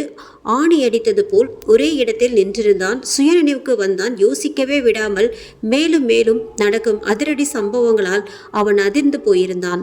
குகையில் கண்ட காட்சியின் கொடூரங்களை திரும்ப யோசிக்க கூட முடியவில்லை. அங்கு இருந்த பெண்களுக்கும் குழந்தைகளுக்கும் நடந்தது அநியாயத்தின் உச்சம். இதை செய்தவன் கண்டிப்பாய் மனிதனாய் இருக்கவே முடியாது. அதையும் மீறி அவன் செய்திருந்தால் அவன் மிக கொடூரமாக தண்டிக்கப்பட வேண்டும். கொடூரமாக என நினைக்கும் போதே நரேனின் நினைவு வந்தது. நரேனின் மரணம் அதைத்தான் உணர்த்துகிறது. அந்த உருவம் சொல்லி போனதும் அதுவாகத்தான் இருக்குமோ? நரேனும் அவனது நண்பர்களும் தான் இந்த கொலைகளுக்கு காரணமாக இருப்பார்களோ? அவனது ஆணுறுப்பு வெட்டப்பட்டு கொல்லப்பட்டது அதைத்தான் காட்டுகிறதோ? இதுதான் கொலை மற்றும் கடத்தலுக்கான காரணம் என தெரிந்துவிட்டது. அடுத்து நாம் கண்டுபிடிக்க வேண்டியது மீதி இருக்கும் 4 எங்கே இருக்கிறார்கள், அவர்களது நிலை என்ன என்பது குறித்துதான். அதற்கான முதற்படி அந்த சடலங்கள் இருக்கும் சுரங்கப்பாதை இங்குள்ள ஏதோ ஒரு இடத்தில்தான் இருக்கிறது. அதை கண்டுபிடித்தாலே அவர்களையும் கண்டுபிடித்து விடலாம். இது குறித்து யாரிடம் கேட்கலாம் என யோசித்தவன் வாட்ச்மேனிடம் கேட்டு பார்க்கலாம் என முடிவு செய்து கீழே இறங்கி வந்தவன் டிரைவரோடு பேசிக் கொண்டிருந்த மதன் அவனை பார்த்துவிட்டு அவனும் கூடவே வந்தான். வாட்ச்மேனிடம் வந்தவன், எனக்கு ஒரு உதவி செய்யணும். சொல்லுங்க தம்பி, என்ன பண்ணணும்? இந்த மலையில அரண்மனை பங்களா மாதிரியான இடங்கள் எங்கேயாவது இருக்கா? இங்க பழைய காலத்து கோட்டை ஒண்ணு இருக்கு தம்பி. ஆனா அது இப்ப பாலடைஞ்சு போய் கிடக்கு. அந்த அரண்மனை ராணி அங்க தற்கொலை பண்ணி இறந்து போயிட்டதா பேசிக்கிறாங்க. ஆனா அவங்க தற்கொலை பண்ணிக்கல, கொலை தான் பண்ணினாங்கன்னு சில பேர் சொல்றாங்க. அதுக்கு பழிவாங்க செத்துப்போன 1 மாதத்துக்குள்ளேயே அவங்க துர்ஆத்மா அந்த அரண்மனையில இருந்து யாரையுமே உயிரோட விடலைன்னும் சொல்லியிருக்காங்க. அதனால நிறைய மந்திரவாதிகளை வச்சு பூஜை பண்ணி அந்த ஆவியை அந்த அரண்மனைக்குள்ளேயே ஒரு அறைக்குள்ளேயே அடைச்சி வச்சிருக்காங்கன்னு அங்க யாராவது போய் அந்த அறையை திறந்துட்டா இந்த ஊருக்கே ஆபத்துன்னு சொல்லி வச்சிருக்காங்க. இந்த கதை இந்த ஊர்ல உள்ள அத்தனை பேருக்குமே தெரிஞ்சதால யாருமே அங்க போக மாட்டாங்க. நிர்மலுக்கு புரிய, அந்த அரண்மனை வாரிசுகள் யாராவது உயிரோடு இருக்காங்களா? உங்களுக்கு தெரியுமா?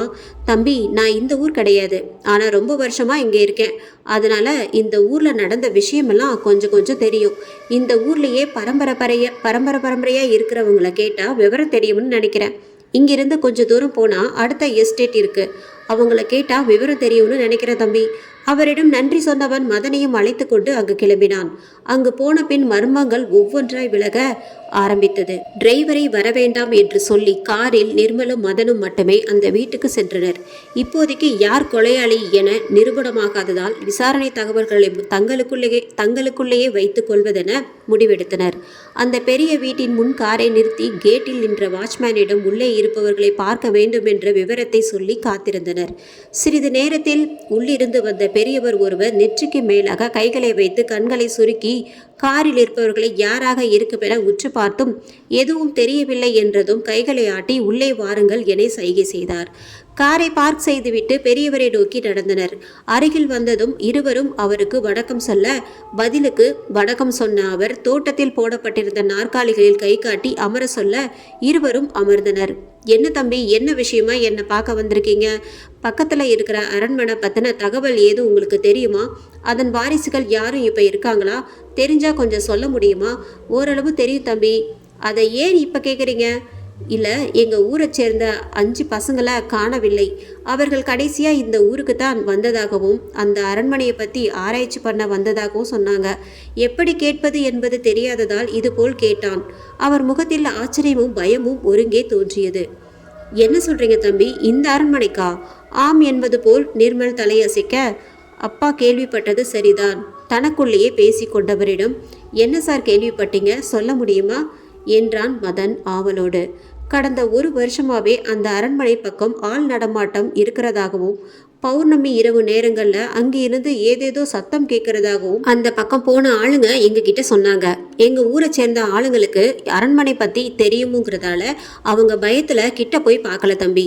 எங்க கிட்ட வந்து சொன்னாங்க, இன்னும் சந்திரமதி நாச்சியார் ஏன் வெளியே வராம இருக்காங்கன்னு தெரியல. அது யார் சந்திரமதி நாச்சியார்?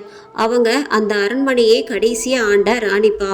அப்போ இங்க நடந்தது பெண்கள் ஆட்சியா? மதன் கேட்க, அப்படியெல்லாம் இல்லப்பா. சந்திரமதி அவங்க அப்பாவுக்கு ஒரே பொண்ணு, ஆண் வாரிசு கிடையாதுன்னு அவங்களுக்கு ஒரு ஆண் கற்றுக்கொள்ள வேண்டிய அத்தனை போர்க்கலைகளையும் அவங்க அப்பா ரொம்ப சிறப்பாக கற்றுக் கொடுத்துருக்கிறார். அவங்க விரும்பின பக்கத்து நாட்டு இளவரசனை அவங்களுக்கு திருமணம் செஞ்சு வச்சு அவங்கள பட்டத்து ராணியாக முடிசூட்டி வச்சுட்டு அவர் கொஞ்ச நாளில் இறந்துட்டார். சந்திரமதி அம்மா அவங்க ஆட்சியில் பெண்களுக்கு நிறைய நல்லது பண்ணியிருக்காங்க. பால்ய விவாகங்கள் செய்கிறதுக்கு தடை போட்டிருக்கிறாங்க. ஆண் இறந்தவுடன் பெண்கள் எவ்வளவு சின்ன வயசாக இருந்தாலும் அவங்களும் உடனே புருஷன் கூடவே இருந்து போகணும்னு ஒரு சட்டம் அங்கே இருந்திருக்கு. உடன்கட்டை ஏறுதல் அப்படின்னு இருந்த வழக்கத்தை அவங்க தடை பண்ணியிருக்காங்க.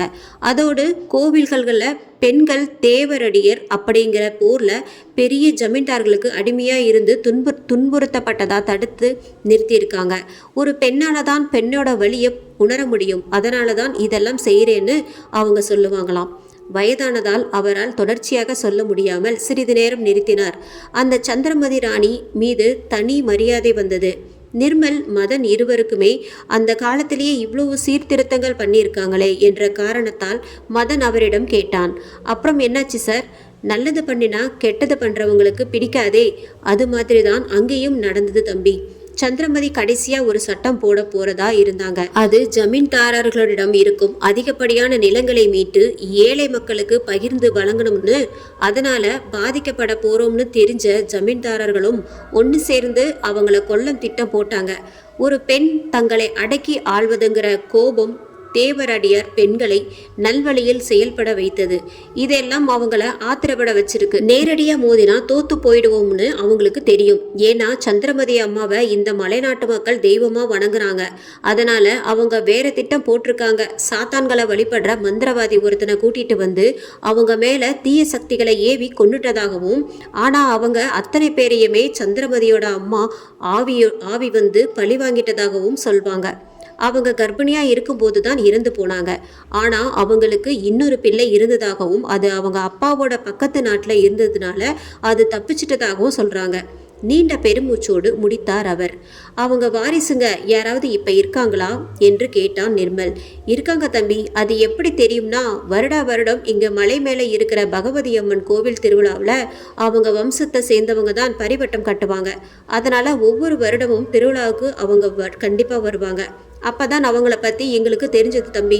இந்த பரிவட்ட முறை இருந்திருக்காவிட்டால் இவர்களை கண்டுபிடிப்பது மிக சிரமமாக இருந்திருக்கும். அந்த வாரிசுகளை போய் பார்த்தால் அவர்களிடம் வேறு ஏதாவது தகவல்கள் கிடைக்குமா என பார்க்கலாமே என யோசித்தவன், அவங்க எங்க இருக்காங்கன்னு உங்களுக்கு தகவல் ஏதாவது தெரியுமா சார்? இல்லை, எனக்கு அதை பற்றி தெரியாது. பகவதி அம்மன் கோவில் குருக்களுக்கு அவங்கள பற்றி தெரியும். அவர்தான் அவங்கள வருடா வருடம் திருவிழாவுக்கு போய் கூப்பிட்டு வருவார்.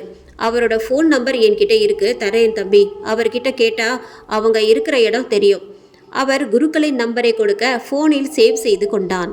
அவருக்கு நன்றி சொல்லிவிட்டு கிளம்பும் போது ஃபோன் அடிக்க எடுத்தான் நிர்மல். டிரைவர் தான் பதட்டத்தோடு பேசினார். தம்பி, கொஞ்சம் சீக்கிரம் வாங்க. அந்த தினேஷ் தம்பியோட பாடி வீட்டுக்கு பின்புறமாக கிடக்குது. இதுக்கு மேலே ஐயாவுக்கு நான் ஃபோன் பண்ணாமல் எப்படி இருக்கிறது? முதல்லையே சொல்லியிருந்தா நம்ம அருண் தம்பியை மட்டுமாவது காப்பாற்றி இருக்கலாமேன்னு என்னை கொன்னே போட்டுருவாரு தம்பி. நான் ஃபோன் பண்ணி சொல்லிடவா? பரவாயில்ல, பரசுராமனிடம் சொல்லிவிட்டேன் என்று சொல்லாமல் பர்மிஷன் கேட்கிறார் என நினைத்தவன், ஆனால் நான் வந்துடுறேன், அப்புறமா ஃபோன் பண்ணி சொல்லிக்கலாம். அது வரைக்கும் வேற யார்கிட்டையும் சொல்ல வேண்டாம். இப்போ வேற யாராச்சும் அங்கே இருக்காங்களா? இல்லை தம்பி, வேற யாருக்குமே தெரியாது.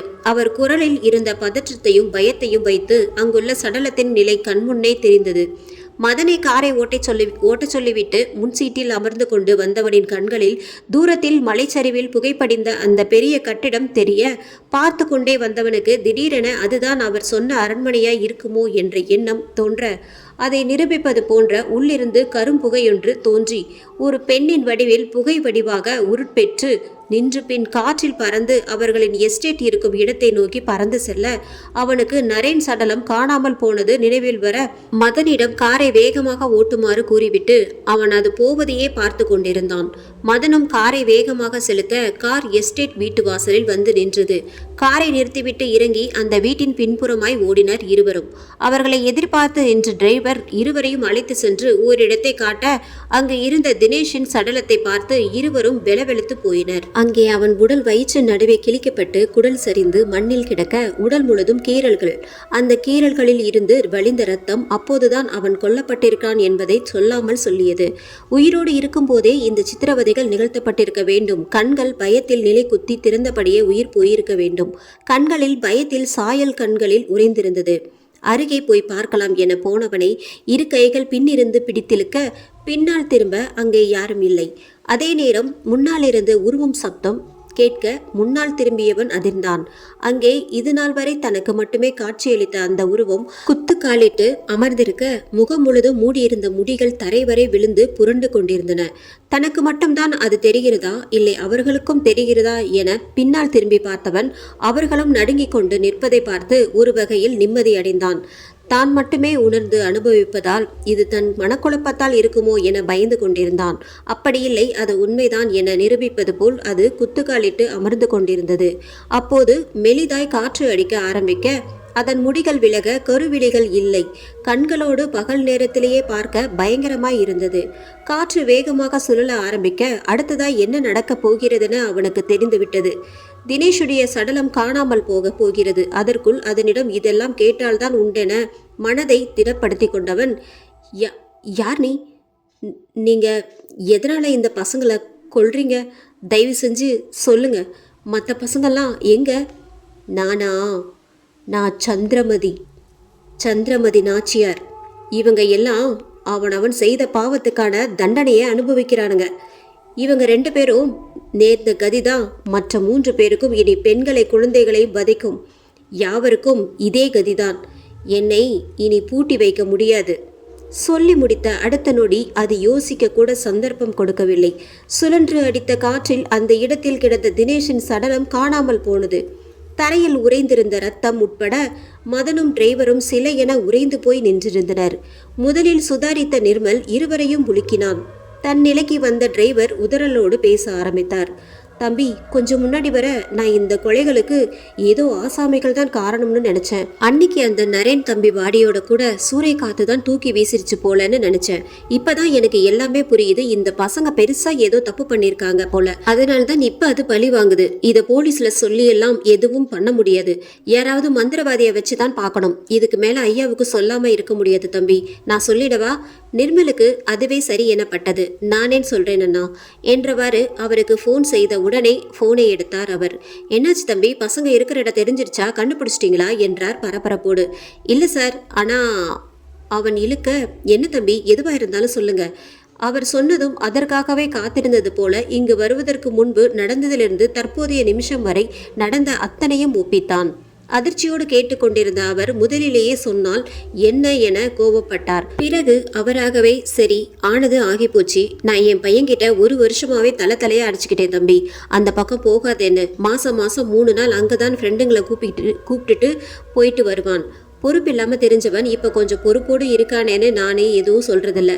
இது மாதிரி ஆகும்னு முன்னாடியே தெரிஞ்சிருந்தா அந்த பக்கமே போக விட்டுருக்க மாட்டேனே என புலம்ப தொடங்கினார். அவரிடம் உடனே இங்கே கிளம்பி வாருங்கள் என சொல்லி போனை வைத்தவன் அடுத்ததாய் அந்த பகவதி அம்மன் கோவில் பூசாரிக்கு போன் செய்தான். போனை எடுத்து ஹலோ என்றவரிடம் சுருக்கமாக விஷயத்தை சொல்லி அரண்மனை வாரிசுகள் இருக்கும் இடத்தின் முகவரியை கேட்க அவன் கூறிய விஷயத்தின் தீவிரத்தையும் உணர்ந்தவர் உடன் முகவரியையும் போன் நம்பரையும் கொடுத்தார். அவருக்கு நன்றி சொல்லி போனை வைத்தவன் அவர் சொன்ன நம்பருக்கு போன் செய்தான். மறுமுனையில் என்னவென கேட்ட கம்பீர குரலுக்கு சொந்தக்காரனிடம் விவரத்தை சொல்லி சந்திக்க வேண்டுமென கூற சிறிது நேர அமைதிக்கு பின் சரி என அனுமதி கொடுத்தான். சற்றும் தாமதிக்காமல் வாட்ச்மேனிடம் தாங்கள் வெளியில் கிளம்புவதாகவும் பரசுராமன் வந்தால் விவரத்தை கூறுமாறு சொல்லிவிட்டு டிரைவரை அழைத்து கொண்டு இருவரும் கிளம்பினர். கொல்லிமலையிலிருந்து மலையடிவாரம் வந்து அங்கிருந்து 30 கிலோமீட்டர் தொலைவில் அமைந்திருந்தது மாஞ்சோலை கிராமம். அந்த கிராமத்தின் எல்லையிலேயே மிகப்பெரிய வீடு தெரிந்தது. அங்கு காரை நிறுத்தி கேட்டில் இருந்த வாட்ச்மேனிடம் அந்த வீடுதானா என உறுதிப்படுத்தி கொண்டு உள்ளே இருப்பவர்களை பார்க்க வேண்டுமென கூற அந்த வாட்ச்மேனோ, நீங்க கொல்லிமலையிலிருந்து தானே வரீங்க, வந்ததும் ஐயா உங்களை உள்ள அனுப்ப சொன்னாங்க என்று கூறி கேட்டை திறந்து விட்டான். உள்ளுக்குள் ஒரு 500 மீட்டர் தூரம் சென்ற பின் அந்த வீட்டின் வாயில் வந்தது. காரை நிறுத்திவிட்டு அந்த பெரிய போர்டிகோ படிகளில் அவர்கள் ஏறுவதற்கும் உள்ளிருந்து அந்த நெடியவன் வருவதற்கும் சரியாக இருந்தது. நிர்மல் நல்ல உயரம்தான், இருந்தாலும் வந்தவன் அவனை விட உயரமாக இருந்தான். வணக்கம் சொல்லி உள்ளே அழைத்து சென்றான். அவன் அங்கிருந்த பெரிய ஹாலில் போடப்பட்டிருந்த சோஃபாவை காட்டி அமர சொன்னவன் தானும் அமர்ந்து கொண்டான். என் பெயர் இளஞ்செழியன், நீங்க? பெயரை கேட்கிறான் என நினைத்த நிர்மல் தன்னையும் மதனையும் அவனிடம் அறிமுகப்படுத்தி கொண்ட பின் அவனிடம் தங்கள் கனவில் ஆரம்பித்து இப்போதைய நிகழ்வு வரை ஒன்று விடாமல் சொன்னான் நிர்மல். என்ன விஷயமா என்ன தேடி வந்திருக்கீங்க? என்னுடைய உதவி ஏதாவது உங்களுக்கு வேணுமா? உங்க கொள்ளுப்பாட்டி தானே சந்திரமதி, அவங்க பத்தின முழு விவரமும் எங்களுக்கு தெரியணும். நாங்க கேள்விப்பட்ட வரையில ரொம்ப நல்லவங்களா இருந்தவங்க இப்ப எதுக்காக இந்த கொலைகளை செய்றாங்க? உண்மையா நடந்தது என்னன்னு தெரிஞ்சுக்கணும். நிர்மல் கேட்க இளஞ்செழியன் சொன்ன விவரங்கள் முற்றிலும் வேறாய் இருக்க அந்த விவரங்களில் சந்திரமதிக்கு நடந்த கொடுமைகளை எண்ணி அதிர்ந்து போனான் நிர்மல். இளஞ்செழியன் பேச ஆரம்பித்தான். எங்க கொள்ளுப்பாட்டி சந்திரமதி பட்டத்து ராணியாக்குனது அவங்களுக்கு கீழே இருக்கிற ஜமீன்தாரங்களுக்கு பிடிக்கல. இருந்த 5 பேருக்கும் சுத்தமா பிடிக்கல. பாட்டியோட பதவி ஏற்புக்கு அழைப்பு விடுத்தப்போ அவங்க எல்லாருமே எதிர்ப்பு தெரிவிச்சாங்க. அவங்க எதிர்ப்பையும் மீறிதான் அவங்க ராணியா ஆகியிருக்காங்க. அதுக்கப்புறம் அவங்க செஞ்ச பல நல்ல செயல்களால் நாட்டு மக்கள் அவங்கள தெய்வமாகவே பார்க்க ஆரம்பிச்சிருக்காங்க. இந்தியா சுதந்திரம் அடைஞ்ச பின்னாடி தான் ஜமீன்தார்களோட சொத்துக்களையும் மக்களுக்கு பிரித்து கொடுக்கணும்னு சட்டம் போட்டாங்க. ஆனால் சந்திரமதி நாச்சியார் அவங்க ஆட்சி காலத்திலேயே இது மாதிரியான சட்டம் கொண்டு வந்திருக்காங்க. அதை குறிப்பிட்ட 5 ஜமீன்தாருங்க ரொம்பவே எதிர்த்தாங்க. நாங்கள் எங்களுடைய நிலங்களை கொடுக்க முடியாதுன்னு சொல்லிட்டு அரண்மனையை விட்டு வெளியே போனவங்க சந்திரமதியை கொண்டுட்டு அவங்க கஜானாவை கொள்ளையடிக்க திட்டம் போட்டிருக்காங்க. ஆனால் அவங்கள படை கொண்டு எதிர்க்கவோ அழிக்கவோ முடியாதுன்னு எதிரிகளுக்கு தெரியும். ஏன்னா அவங்க படைபலமும் அவங்க வீரமும் அப்படி. அதே போல் வழி வழியாய் வந்த பல கோடி பெருமானமுள்ள வைடூரிய நகைகள், தங்க நகைகள், தங்க காசுகள் இதெல்லாம் அரண்மனையில் தான் இருந்தது. அவங்கள கொண்டுட்டு அதை கைப்பற்றணும்னு ஆள் பலத்தில் முடியாது. மந்திர வித்தைகளை பயன்படுத்தி தான் அவங்கள அழிக்க முடியும்னு முடிவு பண்ணியிருக்காங்க. அதுக்காக மலைக்காட்டில் சாத்தான்களை வச்சு பூஜை பண்ணி துர்சக்திகளை தன்வசப்படுத்தி வச்சிருந்த மந்திரவாதி கார்கோடனை வரவழைச்சி யோசனை கேட்க அவன் செய்யக்கூடாத கொடுமைகளை செய்ய சொல்லியிருக்கான். அதாவது நிறைமாத கர்ப்பிணி பெண்களை ஒவ்வொரு பௌர்ணமிக்கும் பலி கொடுக்கணும்னு சொல்லியிருக்கான். சந்திரமதியையும் அதே மாதிரி பலி கொடுத்துட்டா நீங்கள் ஆட்சியை பிடிச்சிடலாம், விலை மதிப்பற்ற அத்தனை செல்வங்களையும் அடைஞ்சிடலாம்னு சொல்லியிருக்கான். அப்பதான் தனக்கு சாத்தானோட ஆசை கிடைக்கும்னு அதுக்கு நீங்க உதவி பண்ணினா நானும் உங்களுக்கு ராணியை அழிக்க உதவி பண்றேன்னு சொல்லியிருக்கான். ஒவ்வொரு மாத பௌர்ணமிக்கும் அந்த மாதத்தோட நட்சத்திரத்தில் பிறந்த கர்ப்பிணி பெண்களை பலி கொடுக்கணும்னு சொல்லியிருக்கான். மாதத்தோட நட்சத்திரம்னா எனக்கு புரியல என்றான் நிர்மல். சித்திரை மாதம் சித்திரை நட்சத்திரத்தில் பிறக்கிற பெண்கள், வைகாசி மாதம் விசாகம் நட்சத்திரத்தில் பிறக்கிற பெண்கள், ஆனி மாதம் பூரம் நட்சத்திரத்தில் பிறக்கிற பெண்கள், இதே மாதிரி ஒவ்வொரு மாதத்திற்கும் ஒரு நட்சத்திரம் உண்டு. சித்திரை மாதம் சித்திரை நட்சத்திரத்தில் பிறந்த கர்ப்பிணி பெண்ணை சித்திரை மாதத்தில் வரும் பௌர்ணமி அன்னைக்கு நடுராத்திரி 12 மணிக்கு அந்த பெண்ணோட வயிற்றை கிழிச்சு குழந்தையை எடுத்து அந்த குழந்தையோட தலையையும் அந்த பெண்ணோட தலையையும் வெட்டி சாத்தானுக்கு காணிக்கையாக படைச்சிருக்காங்க. இதே போல் ஒவ்வொரு மாத பௌர்ணமி அன்னைக்கும் அந்த மாத நட்சத்திரத்தில் பிறந்த கர்ப்பிணி பெண்ணை பலி கொடுத்துருக்காங்க. 11ஆம் மாதம் பலி கொடுத்துட்டு 12ஆவதா மாதத்துக்கான பெண்ணா சந்திரமதியை தேர்ந்தெடுத்திருக்காங்க. அவங்க அப்போ 2வது குழந்தைய வயிற்றுல சுமந்துட்டு இருந்திருக்காங்க. பங்குனி மாதம் உத்திர நட்சத்திரத்தில் பிறந்த சந்திரமதி அம்மாவை மந்திர சக்தி மூலமாக தங்கள் இடத்துக்கு வரவழைச்சி பலி கொடுத்துட்டா துர்சக்திகளோட தலைவனா நாம் ஆயிடலாம்னு கார்கோடன் நினச்சிருக்கான். அந்த 5 ஜமீன்தாரர்களும் இதுக்கு துணையாக இருந்திருக்காங்க. இந்த விஷயமெல்லாம் ராணிக்கு ஒற்றர்கள் மூலமாக கடைசி நேரத்தில் தெரிய வந்தது. அவங்க தன் உயிரை கொடுத்தாவது தன் தேசத்தை காப்பாற்றணும்னு நினச்சாங்க. அவங்களோட கணவர் பக்கத்து தேசத்தை ஆட்சி செஞ்சதால அவர் மாதம் ஒரு தடவை தான் தன் மனைவியை பார்க்க வருவார். அப்படி பார்க்க வந்தப்போ அவர்கிட்ட அவங்க மற்ற விஷயங்களை சொல்லாம தன்னுடைய மூத்த குழந்தையை அவரிடம் அழைத்து செல்லுமாறு சொல்லியிருக்காங்க. பிரசவ நேரத்துல பெரிய பையன் கூட இருந்தா சிரமமா இருக்கும்னு சொல்லி அவங்க புருஷன் கூட அனுப்பிட்டாங்க. அதன் பிறகு அவங்க அரண்மனையில் உள்ள பெரியவர்களிடம் என்ன செய்யலாம்னு கேட்டிருக்காங்க. அவங்க மற்ற மந்திரவாதிகளை அழைச்சிட்டு வந்து விவரத்தை சொல்லி கேட்டதுக்கு இதுக்கு மேல எதுவும் செய்ய முடியாதுன்னு சொல்லி கை விரிச்சிட்டாங்க. பௌர்ணமி அன்னைக்கு அந்த நரபலி நடக்காம இருந்தா மட்டும்தான் நாம இந்த உலகத்தையே காப்பாற்ற முடியும். இல்லை என்றால் யாராலும் இந்த உலகம் தீய சக்திகளின் கூடாரமா மாறுவதை தவிர்க்க முடியாதுன்னு சொன்னாங்க. ஆனா அந்த மந்திரவாதி தன்னோட மந்திர பலத்தால சந்திரமதியை எங்க இருந்தாலும் தன்னோட இடத்துக்கு வரவழைச்சிடுவான்னு சொன்னதால சந்திரமதி ஒரு முடிவு எடுத்தாங்க. அதை யாருமே ஏத்துக்கல. ஆனா அவங்க எடுத்த முடிவு ரொம்ப பயங்கரமான முடிவு என இளஞ்செழியை நிறுத்த என்னவாக இருக்கும் என நிர்மல் மதன் இருவருமே அவனை பார்த்தபடியே இருந்தனர். அவங்களுக்கு நெருக்கமான நம்பிக்கையான சில அமைச்சர்களை கூப்பிட்டு தன்னோட முடிவை சொன்னதும் அத்தனை பேரும் அதிர்ந்து போயிருந்தனர். அதாவது அவன் பலி கொடுக்க போற அன்னைக்கு நான் உயிரோட இருந்தா தானே அவன் நினைச்சது நடக்கும். அதுக்கு முன்னாடியே நான் தற்கொலை பண்ணி செத்து போயிட்டா அவனால உடனடியா உத்தர நட்சத்திரத்துல பிறந்த பொண்ணை தேடி கண்டுபிடிக்க முடியாது. அதனால அந்த பலி கொடுக்கறதோட நோக்கம் நிறைவேறாம போயிடும். அந்த சாத்தான் கோபம் கொண்டு அவனையும் அழிச்சிடும். என்னோட ஒரு உயிர் போறதால இந்த உலகமே பிழைக்கும்னா நான் சந்தோஷமா செத்து போவேன்னு சொன்னாங்க. அதை கேட்டு அங்கிருந்து அத்தனை பேரும் அதிர்ந்து போய் நின்னாங்க. அப்போ அவங்க நம்பிக்கைக்குரிய அமைச்சரா இருந்த மிகவும் புத்திசாலியான அமைச்சர் ஒருத்தர், நீங்களும் சாக வேண்டாம், நரபலியும் நடக்காம இருக்க நான் ஒரு யோசனை சொல்றேன், அதை செய்யறதுக்கு நீங்க ஒத்துக்கணும்னு சொல்லியிருக்கார். சந்திரமதியும் என்னன்னு கேட்க, உங்களோட ஆட்சியில தான் இந்த நாடு வளமான நாடாகவும் வளமுள்ள நாடாகவும் மாறி இருக்கு. இந்த நேரத்துல நீங்க மக்களுக்காகன்னு இருந்தாலுமே அதை பயன்படுத்தி அந்த ஜமீன்தாரர்கள் ஆட்சியை பிடிக்க முயற்சிப்பாங்க. அவங்க கையில் நாடு போனால் அப்பவும் நாட்டுக்கு சீரழிவுதான். அதனால்தான் சொல்றதுக்கு நீங்க திடமனதோட ஒத்துக்கணும்னு சொல்லியிருக்கார். அவரோட திட்டம் என்னன்னா, சந்திரமதி நாச்சியார் வயிற்றில் உள்ள குழந்தையை மட்டும் கருக்கலைப்பு செய்துட்டா சந்திரமதி நாச்சியாரை அவர்கள் கொல்ல முடியாது. கர்ப்பிணியா இருந்தா தானே அவங்க பலி கொடுக்க உகந்தவளா இருப்பாங்க. அதனால அப்படி ஒரு யோசனை சொன்னாரு. அதை அங்கிருந்தவங்க அத்தனை பேருமே முழு மனதோட ஒத்துக்கிட்டு அந்த அமைச்சரை பாராட்டினாங்க. ஆனா சந்திரமதி நாச்சியார் அவ்வளவு சீக்கிரம் அந்த திட்டத்துக்கு ஒத்துக்கல. தான் இறந்து போகும்போது அந்த சிசுவும் இறந்து போறதால நான் கவலைப்படவில்லை. ஆனால் நான் உயிரோட இருக்கும்போது அந்த குழந்தையை எப்படி கொல்ல முடியும்னு சொல்லி மறுத்திருக்காங்க. அதுக்கு அங்கிருந்தவங்க எல்லாருமே நாட்டை காக்க நீங்க இது செஞ்சுதான் ஆகணும். உங்க குழந்தை இந்த நாட்டுக்காக வீர மரணம் அடைஞ்சதா நினைச்சுக்கோங்க. அதன் இறப்பு இந்த உலகத்தையே காப்பாற்ற போகுதுன்னு நினைச்சுக்கோங்கன்னு பலவிதமா சொல்லி அவங்கள சம்மதிக்க வச்சிருக்காங்க.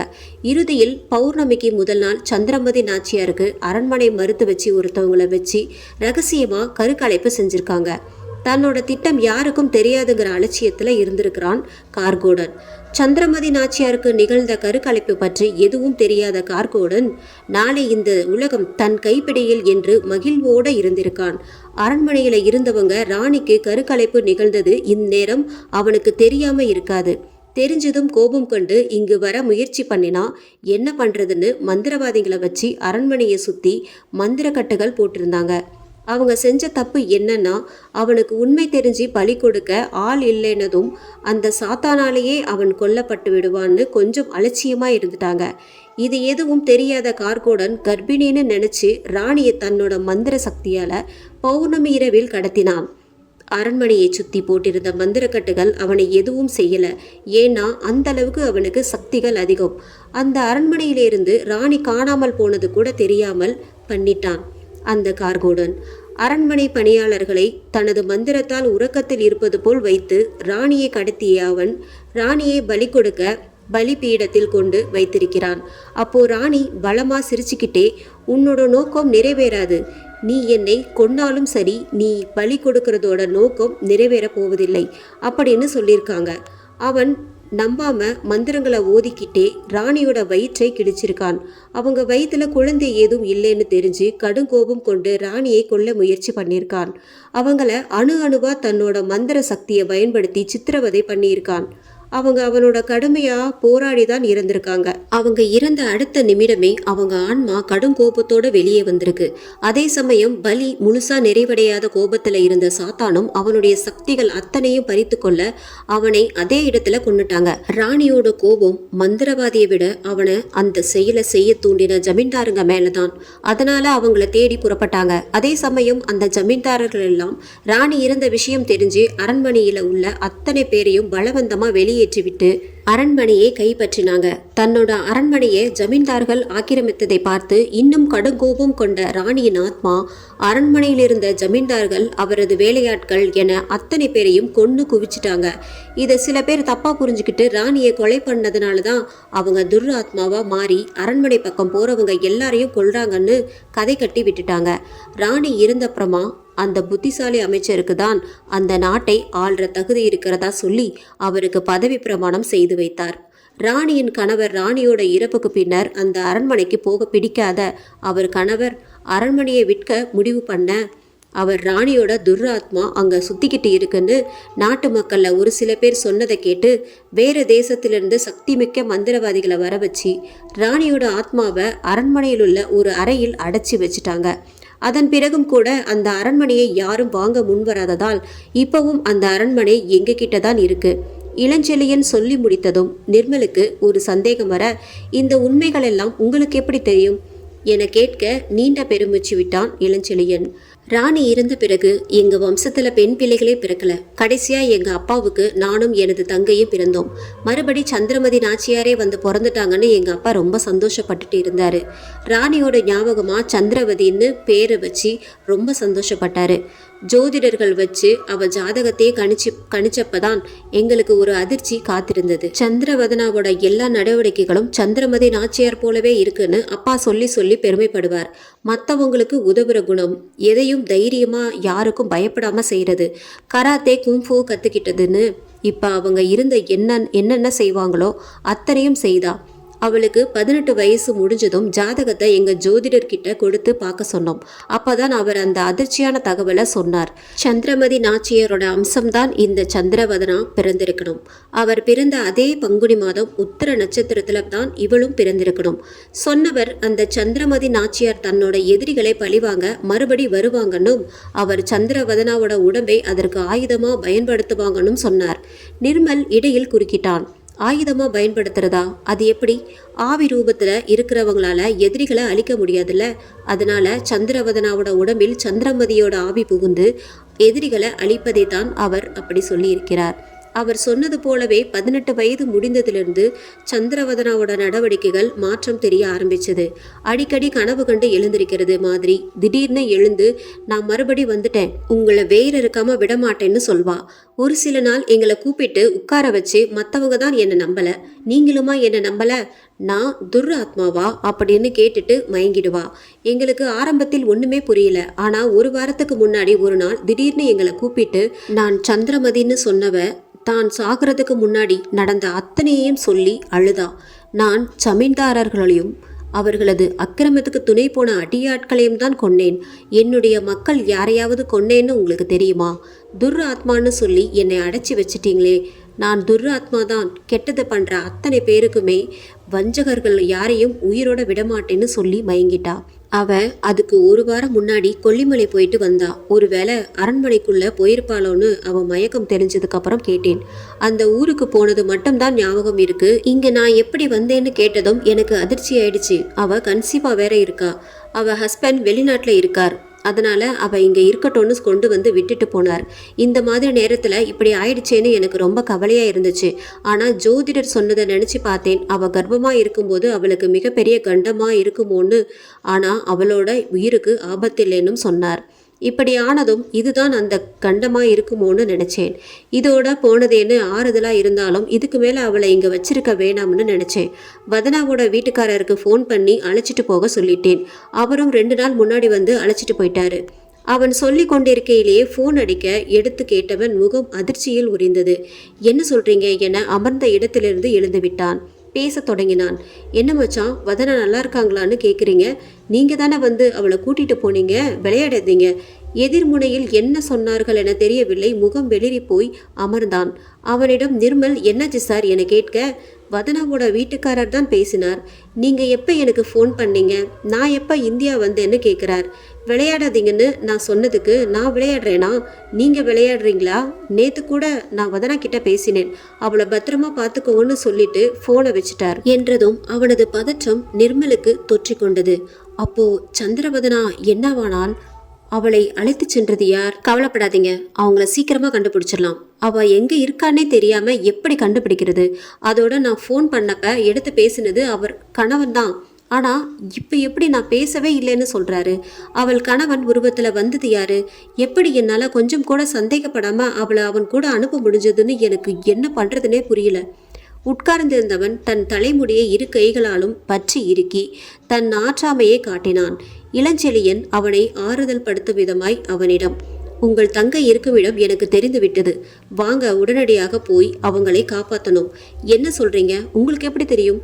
ஆச்சரியமா கேட்க, அவன் உங்க தங்கைக்கு பெரிய கண்டம் இருக்குன்னு ஜோதிடர் சொன்னார்னு சொன்னீங்களே, அது இன்னும் முடியல.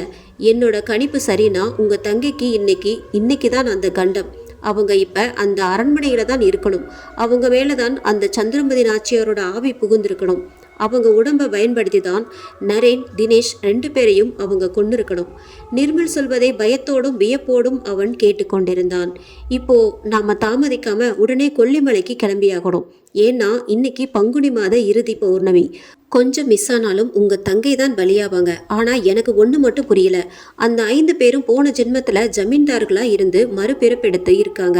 அதே மாதிரி சந்திரமதி ஆன்மாவா இருந்ததால அவங்களால மறுபிறப்பு எடுக்க முடியல. அவங்க அம்சத்துல உங்க தங்கை பிறந்திருக்காங்க. இதெல்லாம் சரி, ஆனா அந்த கார்குடன் யாருன்னு தெரியலையே. ஏன்னா அவன் பல சித்து வேலைகள் தெரிஞ்சவன். அவன்தான் உங்க தங்கை கணவர் வடிவத்துல வந்து உங்க தங்கையை கூட்டிட்டு போயிருக்கணும். அவனுக்கு தன்னோட முற்பிறப்பு பற்றி தெரிய வாய்ப்பில்லை.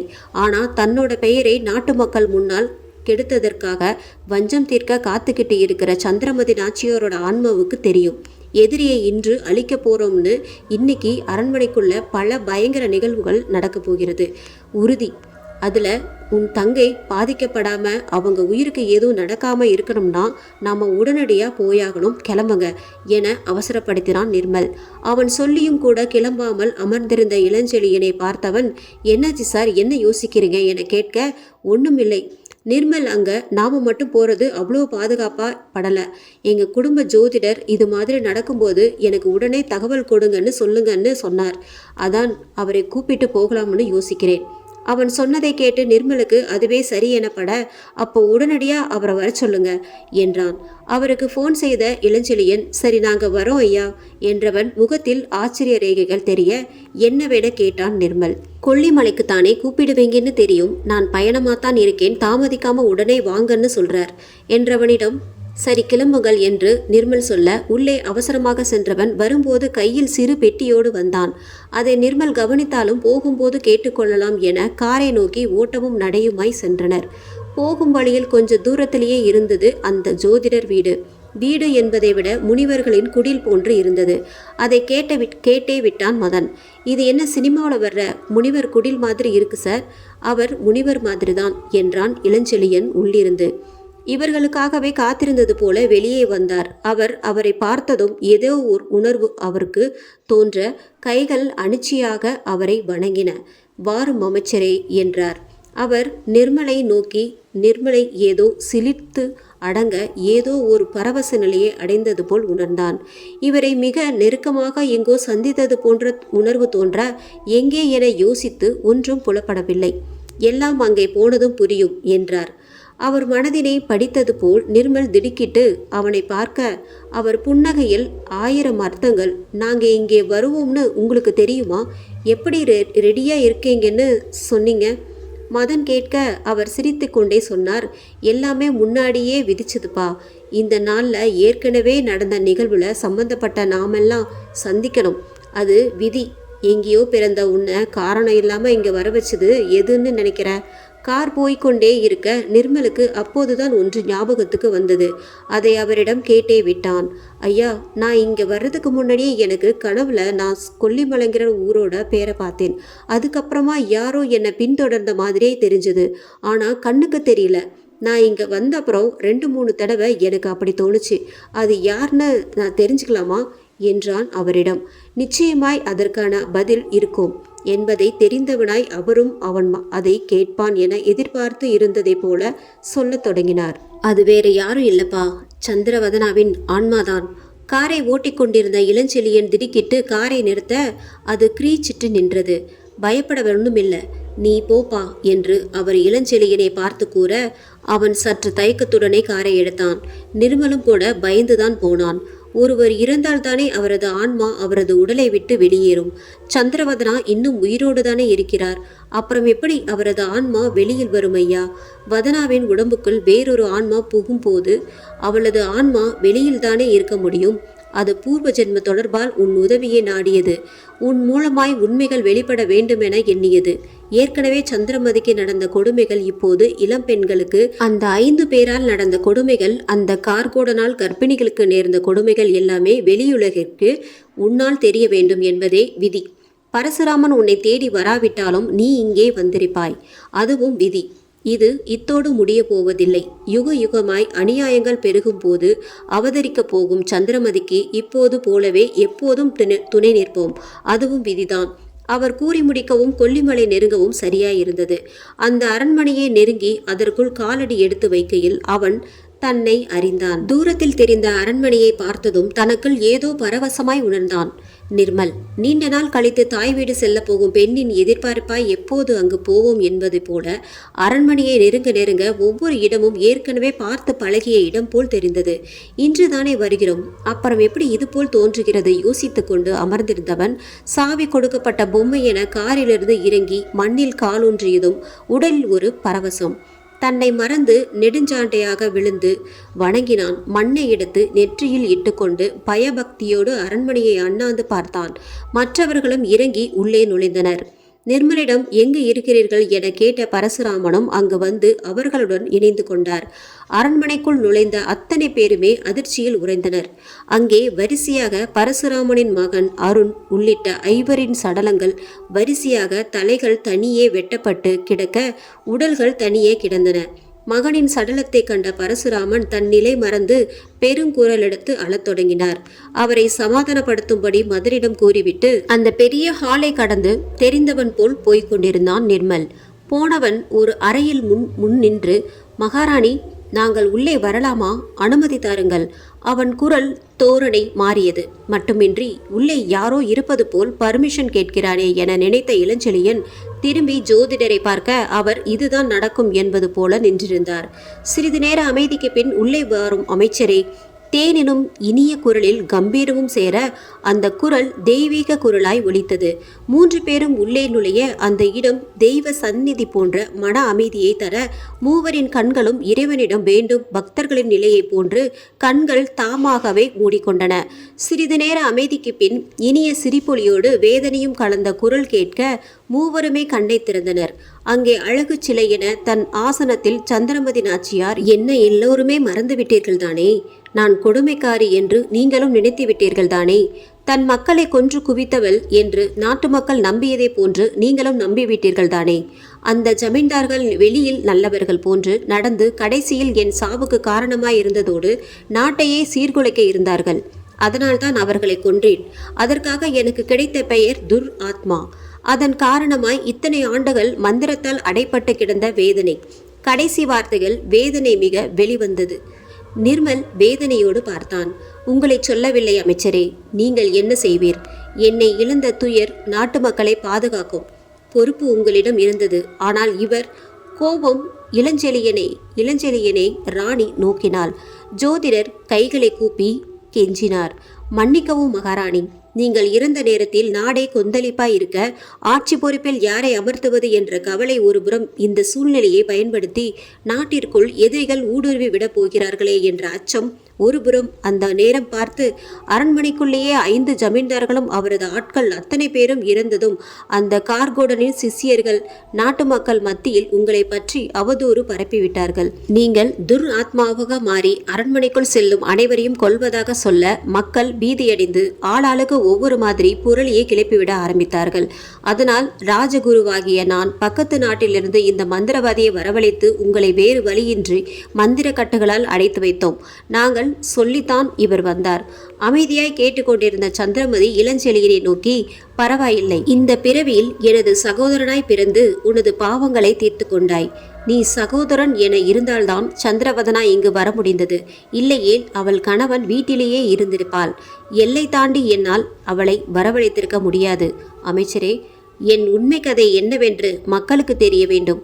நான் மக்களுக்காக வாழ்ந்து அவர்களுக்காகவே இருந்தவள். எல்லாம் முடிந்ததும் இந்த அரண்மனை ஆதரவற்றோருக்கு அளிக்கும் இடமாக மாற்றப்பட வேண்டும். நான் எங்கும் போக மாட்டேன். என் ஆன்மா அழிவுறாது. அநியாயங்களை அழிவென்றே நான் பிறப்பெடுத்தவள். என் வம்சத்தினரின் உதவியோடு தேவைப்படும் நேரங்களில் எல்லாம் நான் வருவேன். நீதியை நிலைநாட்டுவேன். இந்த பெட்டியை சந்திரவதனாவிடம் சேர்ப்பித்து விடுங்கள். ஐவரையும் நான் கொன்றதை அறிந்த கார்கோடன் அவனையும் கொன்று விடுவேன் என அஞ்சி மீண்டும் என்னை இந்த அறைக்குள்ளிருந்து வெளிவராதபடி செய்துவிட்டான். பெட்டியை அவள் கையில் கொடுத்தால்தான் என்னால் வெளிவர முடியும். அவளாலும் உயிர் பிழைக்க முடியும். சொன்னதும் அந்த இடம் முழுதும் புகை மண்டலம் போல் சூழ அடுத்த நொடி எல்லோருமே பழைய நிலைக்கு வந்தனர். அங்கு சந்திரமதி இருந்ததற்கான அடையாளமே இல்லை. அவர்களின் முந்தைய பிறப்பும் தெரிய, இப்பிறப்பின் நோக்கமும் புரிய நிர்மல் முதலில் சுதாரித்தான். நிர்மல், சார், நிக்க நேரம் இல்ல. இங்கு எங்கோதான் உங்கள் தங்கை இருக்கிறாள். வாருங்கள், தேடுவோம். சொல்லிவிட்டு வேகமாக ஓடத் தொடங்கினான். நிலைமையின் தீவிரத்தை உணர்ந்த செழியனும் ஜோதிடரும் அவன் பின்னே ஓடத் தொடங்கினர். ஒவ்வொரு அறையாக அரண்மனை முழுதுமே பார்த்ததும் எங்குமே வேறு யாரும் இருப்பதற்கான எந்த அறிகுறியுமே தெரியாததால் இளஞ்செழியன் சோர்ந்து அமர்ந்து விட்டான். நிர்மல் யோசித்துக் கொண்டே இருந்தவன் திடீரென இளஞ்செழியனிடம், சுரங்கப்பாதை வழி எங்கே என கண்டுபிடித்தால் வேலை முடிந்துவிடும். அதை கண்டுபிடிக்க வேண்டும் என்றான். அவன் சொன்னதை கேட்ட இளஞ்செழியன், அது இங்கேதான் இருக்கிறது. அந்தப்புற அறை வழியேதான் செல்ல வேண்டுமென தெரியும். அது பயன்பாட்டில் இல்லை என தாத்தா சொல்லியிருக்கிறார். படிகள் சேதமடைந்ததால் அதை பயன்படுத்துவது இல்லை சொல்லியிருக்கிறார். நிர்மலுக்கு இப்போது எல்லாமே புரிந்தது. நாம் மலைச்சரிவில் இறங்கி குகை வழியே சென்ற சுரங்க வழிபாதை இங்கிருந்துதான் ஆரம்பமாகிறது என்பது நிச்சயமாகிவிட்டது. உடனே கிளம்பி அந்தப்புற அறையை தேட ஆரம்பித்தனர். சுலபமாகவே அதை கண்டுபிடித்தும் விட்டனர். அதனை திறந்ததுமே ஏதேதோ மந்திர ஒலிகள் போல் கேட்க தொடங்க கீழே தெரிந்த படிக்கட்டுகள் நன்றாகத்தான் இருந்தன. அதன் வழியே ஒவ்வொருவராய் இறங்க தொடங்கினர். படிக்கட்டுகள் சேதமடைந்திருக்கும் என்று சொன்னார்களே, நன்றாகத்தானே இருக்கிறது என நினைத்து கொண்டே நிர்மல் மெல்ல இறங்கி சமதளத்தை அடைய அங்கே கண்ட காட்சியில் அதிர்ந்து போயினர். அந்த பெண் சந்திரவதனாகத்தான் இருக்க வேண்டும். அவள் பலிமேடை மாதிரி கொஞ்சம் உயரமான இடத்தில் படுக்க வைக்கப்பட்டிருக்க அருகில் பெரிய கத்தி இருந்தது. அவள் கை கால்கள் கட்டப்படாமல் தான் இருந்தது. ஆனால் அவளால் எழ முடியவில்லை என்பது பார்த்ததுமே தெரிந்தது அவளுக்கு. கொஞ்ச தூரத்திலேயே அவன் எஸ்டேட்டின் வாட்ச்மேன். அவன்தானா கார்கோடன்? அனைவருமே அதிர்ந்து போய் நின்றனர். சாது போல் தெரிந்தவன் பார்க்கவே பயங்கரமாய் கழுத்தில் எலும்புகளை கோர்த்து மாலையாய் அணிந்திருந்தான். அவன் பக்கத்தில் மண்டையோடுகள் இருக்க அவன் எதிரே இருந்த அந்த கோரமான சிலைக்குத்தான் ஏதோ பூஜைகள் செய்து கொண்டிருந்தான். அவன் அவர்களை கவனிக்கவில்லை. சந்திரவதனா அவர்களை பார்த்ததும், அண்ணா, என்னை காப்பாற்றுங்கள் என்று இளஞ்செழியனை நோக்கி கத்தத் தொடங்க அவன் கையில் இருந்த பெட்டியை போட்டுவிட்டு அவளை நோக்கி ஓடினான். அவனை கண்ட கார்கோடன், வந்துவிட்டாயா? வா, அவளோடு சேர்த்து உங்கள் வம்சத்துக்கே முடிவு கட்டுகிறேன் என சொல்லியவன் ஏதோ மந்திரம் சொல்லி கையில் வைத்திருந்த கோலை அசைக்க இளஞ்செழியன் இருந்த இடத்தை விட்டு அசையாமல் நின்றான். அவனால் சுண்டு விரலை கூட அசைக்க முடியவில்லை. அதற்குள் ஜோதிடர் நிர்மலிடம், நான் அவனிடம் பேச்சு கொடுக்கிறேன். நீ பகவதி அம்மன் பேரை சொல்லிக்கொண்டே செல். உன்னை அவனால் எதுவும் செய்ய முடியாது என ரகசியமாய் சொன்னவர் கார்கோடனை நோக்கி, அட பாவி, நீயா இப்படியெல்லாம் செய்தது? அவன் சிரித்து கொண்டே சொன்னான், நான் கார்கோடன் என்று சொன்னால் யார் வேலைக்கு வைப்பார்கள்? அதுதான் சாதாரண மனிதனாய் அங்கு வேலைக்கு சேர்ந்தேன். அந்த பையன்கள் 5 பேரும் ஏற்கனவே பல பெண்களை ஏமாற்றி அழைத்து வந்து அவர்களை பலவந்தப்படுத்தி கொலை செய்ததை நான் கண்டுபிடித்து விட்டேன். அவர்கள் அந்த பெண்களின் சடலங்களை இங்குதான் கொண்டு வந்து மறைத்தார்கள். நான் அவர்களின் கொலைகளை கண்டுபிடித்ததை அறிந்து மந்திரவாதி என தெரிந்தும் பயந்தார்கள். நான் அவர்களிடம், நீங்கள் செய்தது வெளியில் தெரியாமல் இருக்க வேண்டுமானால் எனக்கு உதவுமாறு சொல்லி அவர்கள் மூலமே கர்ப்பிணி பெண்களை கடத்தி வரச் செய்து பலி கொடுத்தேன். எல்லாம் சரியாக போய்கொண்டிருக்க நான் கடைசியாக பலி கொடுக்க வேண்டிய இந்த பெண் தானாகவே என்னை தேடி வந்து என்னை அழிக்க முயன்றாள். அப்போதுதான் அவள் சந்திரமதியின் ஆவி என தெரிந்தது. அவளது ஆவியை அடைத்து வைத்து விட்டேன். இனி இந்த உலகில் என்னை வெல்ல ஆளே இல்லை. அவன் பயங்கரமாய் சிரித்துக்கொண்டே அருகில் இருந்த கத்தியை எடுத்து சந்திரவதனாவின் வயிற்றை அறுக்க முயல்வதற்கும் நிர்மல் ஒரே பாய்ச்சலில் பெட்டியை சந்திரவதனாவிடம் தருவதற்கும் சரியாயிருக்க, கையில் பெட்டியை வாங்கியவள் சடாரென நிமிர அங்கே சந்திரவதனா இல்லை, சந்திரமதி நாச்சியார் இருந்தார். பெட்டியை திறந்து அதனுள் இருந்த தன் குருவாளை எடுத்து கண்ணிமைக்கும் நேரத்தில் அவன் வயிற்றில் சொருக அவன் கீழே விழுந்து துடிதுடித்து இறந்தான். சந்திரமதி நாச்சியார் அத்தனை பேரையும் நன்றியுடன் பார்த்துவிட்டு மயங்கி விழுந்தார். இமைக்கும் பொழுதிற்குள் எல்லாம் முடிந்துவிட அனைவரும் நிம்மதி பெருமூச்சு விட்டனர். நிர்மல் அந்த இடத்தை ஆராய சிறிது தூரத்திலேயே சுரங்கப்பாதை கீழிறங்குவது தெரிய அங்கிருந்து போன் லைட்டை அடித்து பார்த்தான். படிகள் சிதிலமடைந்திருக்க கீழிருந்து துர்நாற்றம். அன்றே உத்திராட நட்சத்திரத்தில் சந்திரவதனாவிற்கு அழகிய பெண் குழந்தை பிறந்தது. அந்த அரண்மனை புனரமைக்கப்பட்டு பெண்கள் மறுவாழ்வு காப்பகமாக மாற்றப்பட்டது. சந்திரமதி நாச்சியார் வரலாறு என்ற பெயரில் நூல் வெளியிட்டான் நிர்மல். இதுதான் நடந்த உண்மையா என மக்கள் பேசிக்கொண்டனர். ராணி நல்லவர்தான் என்பதை மக்கள் உணர ஆரம்பித்தனர். பரசுராமன் தன் மகனின் செயல்களை எண்ணி வருந்தி கொல்லிமலை எஸ்டேட்டை விற்று அதிலிருந்து கிடைத்த பணத்தை பெண்கள் மறுவாழ்வுக்காய் கொடுத்தார். நல்ல செயல்கள் நடக்கும் வரை நாச்சியார் வரமாட்டார். தீமை ஆரம்பிக்கும் போது பலி தொடரும். இந்த எபிசோட் உங்களுக்கு பிடிச்சிருந்தது அப்படின்னா நம்ம சேனலை மறக்காம சப்ஸ்கிரைப் பண்ணுங்க, லைக் பண்ணுங்க, முடிஞ்சா ஷேர் பண்ணுங்க. நன்றி, வணக்கம்.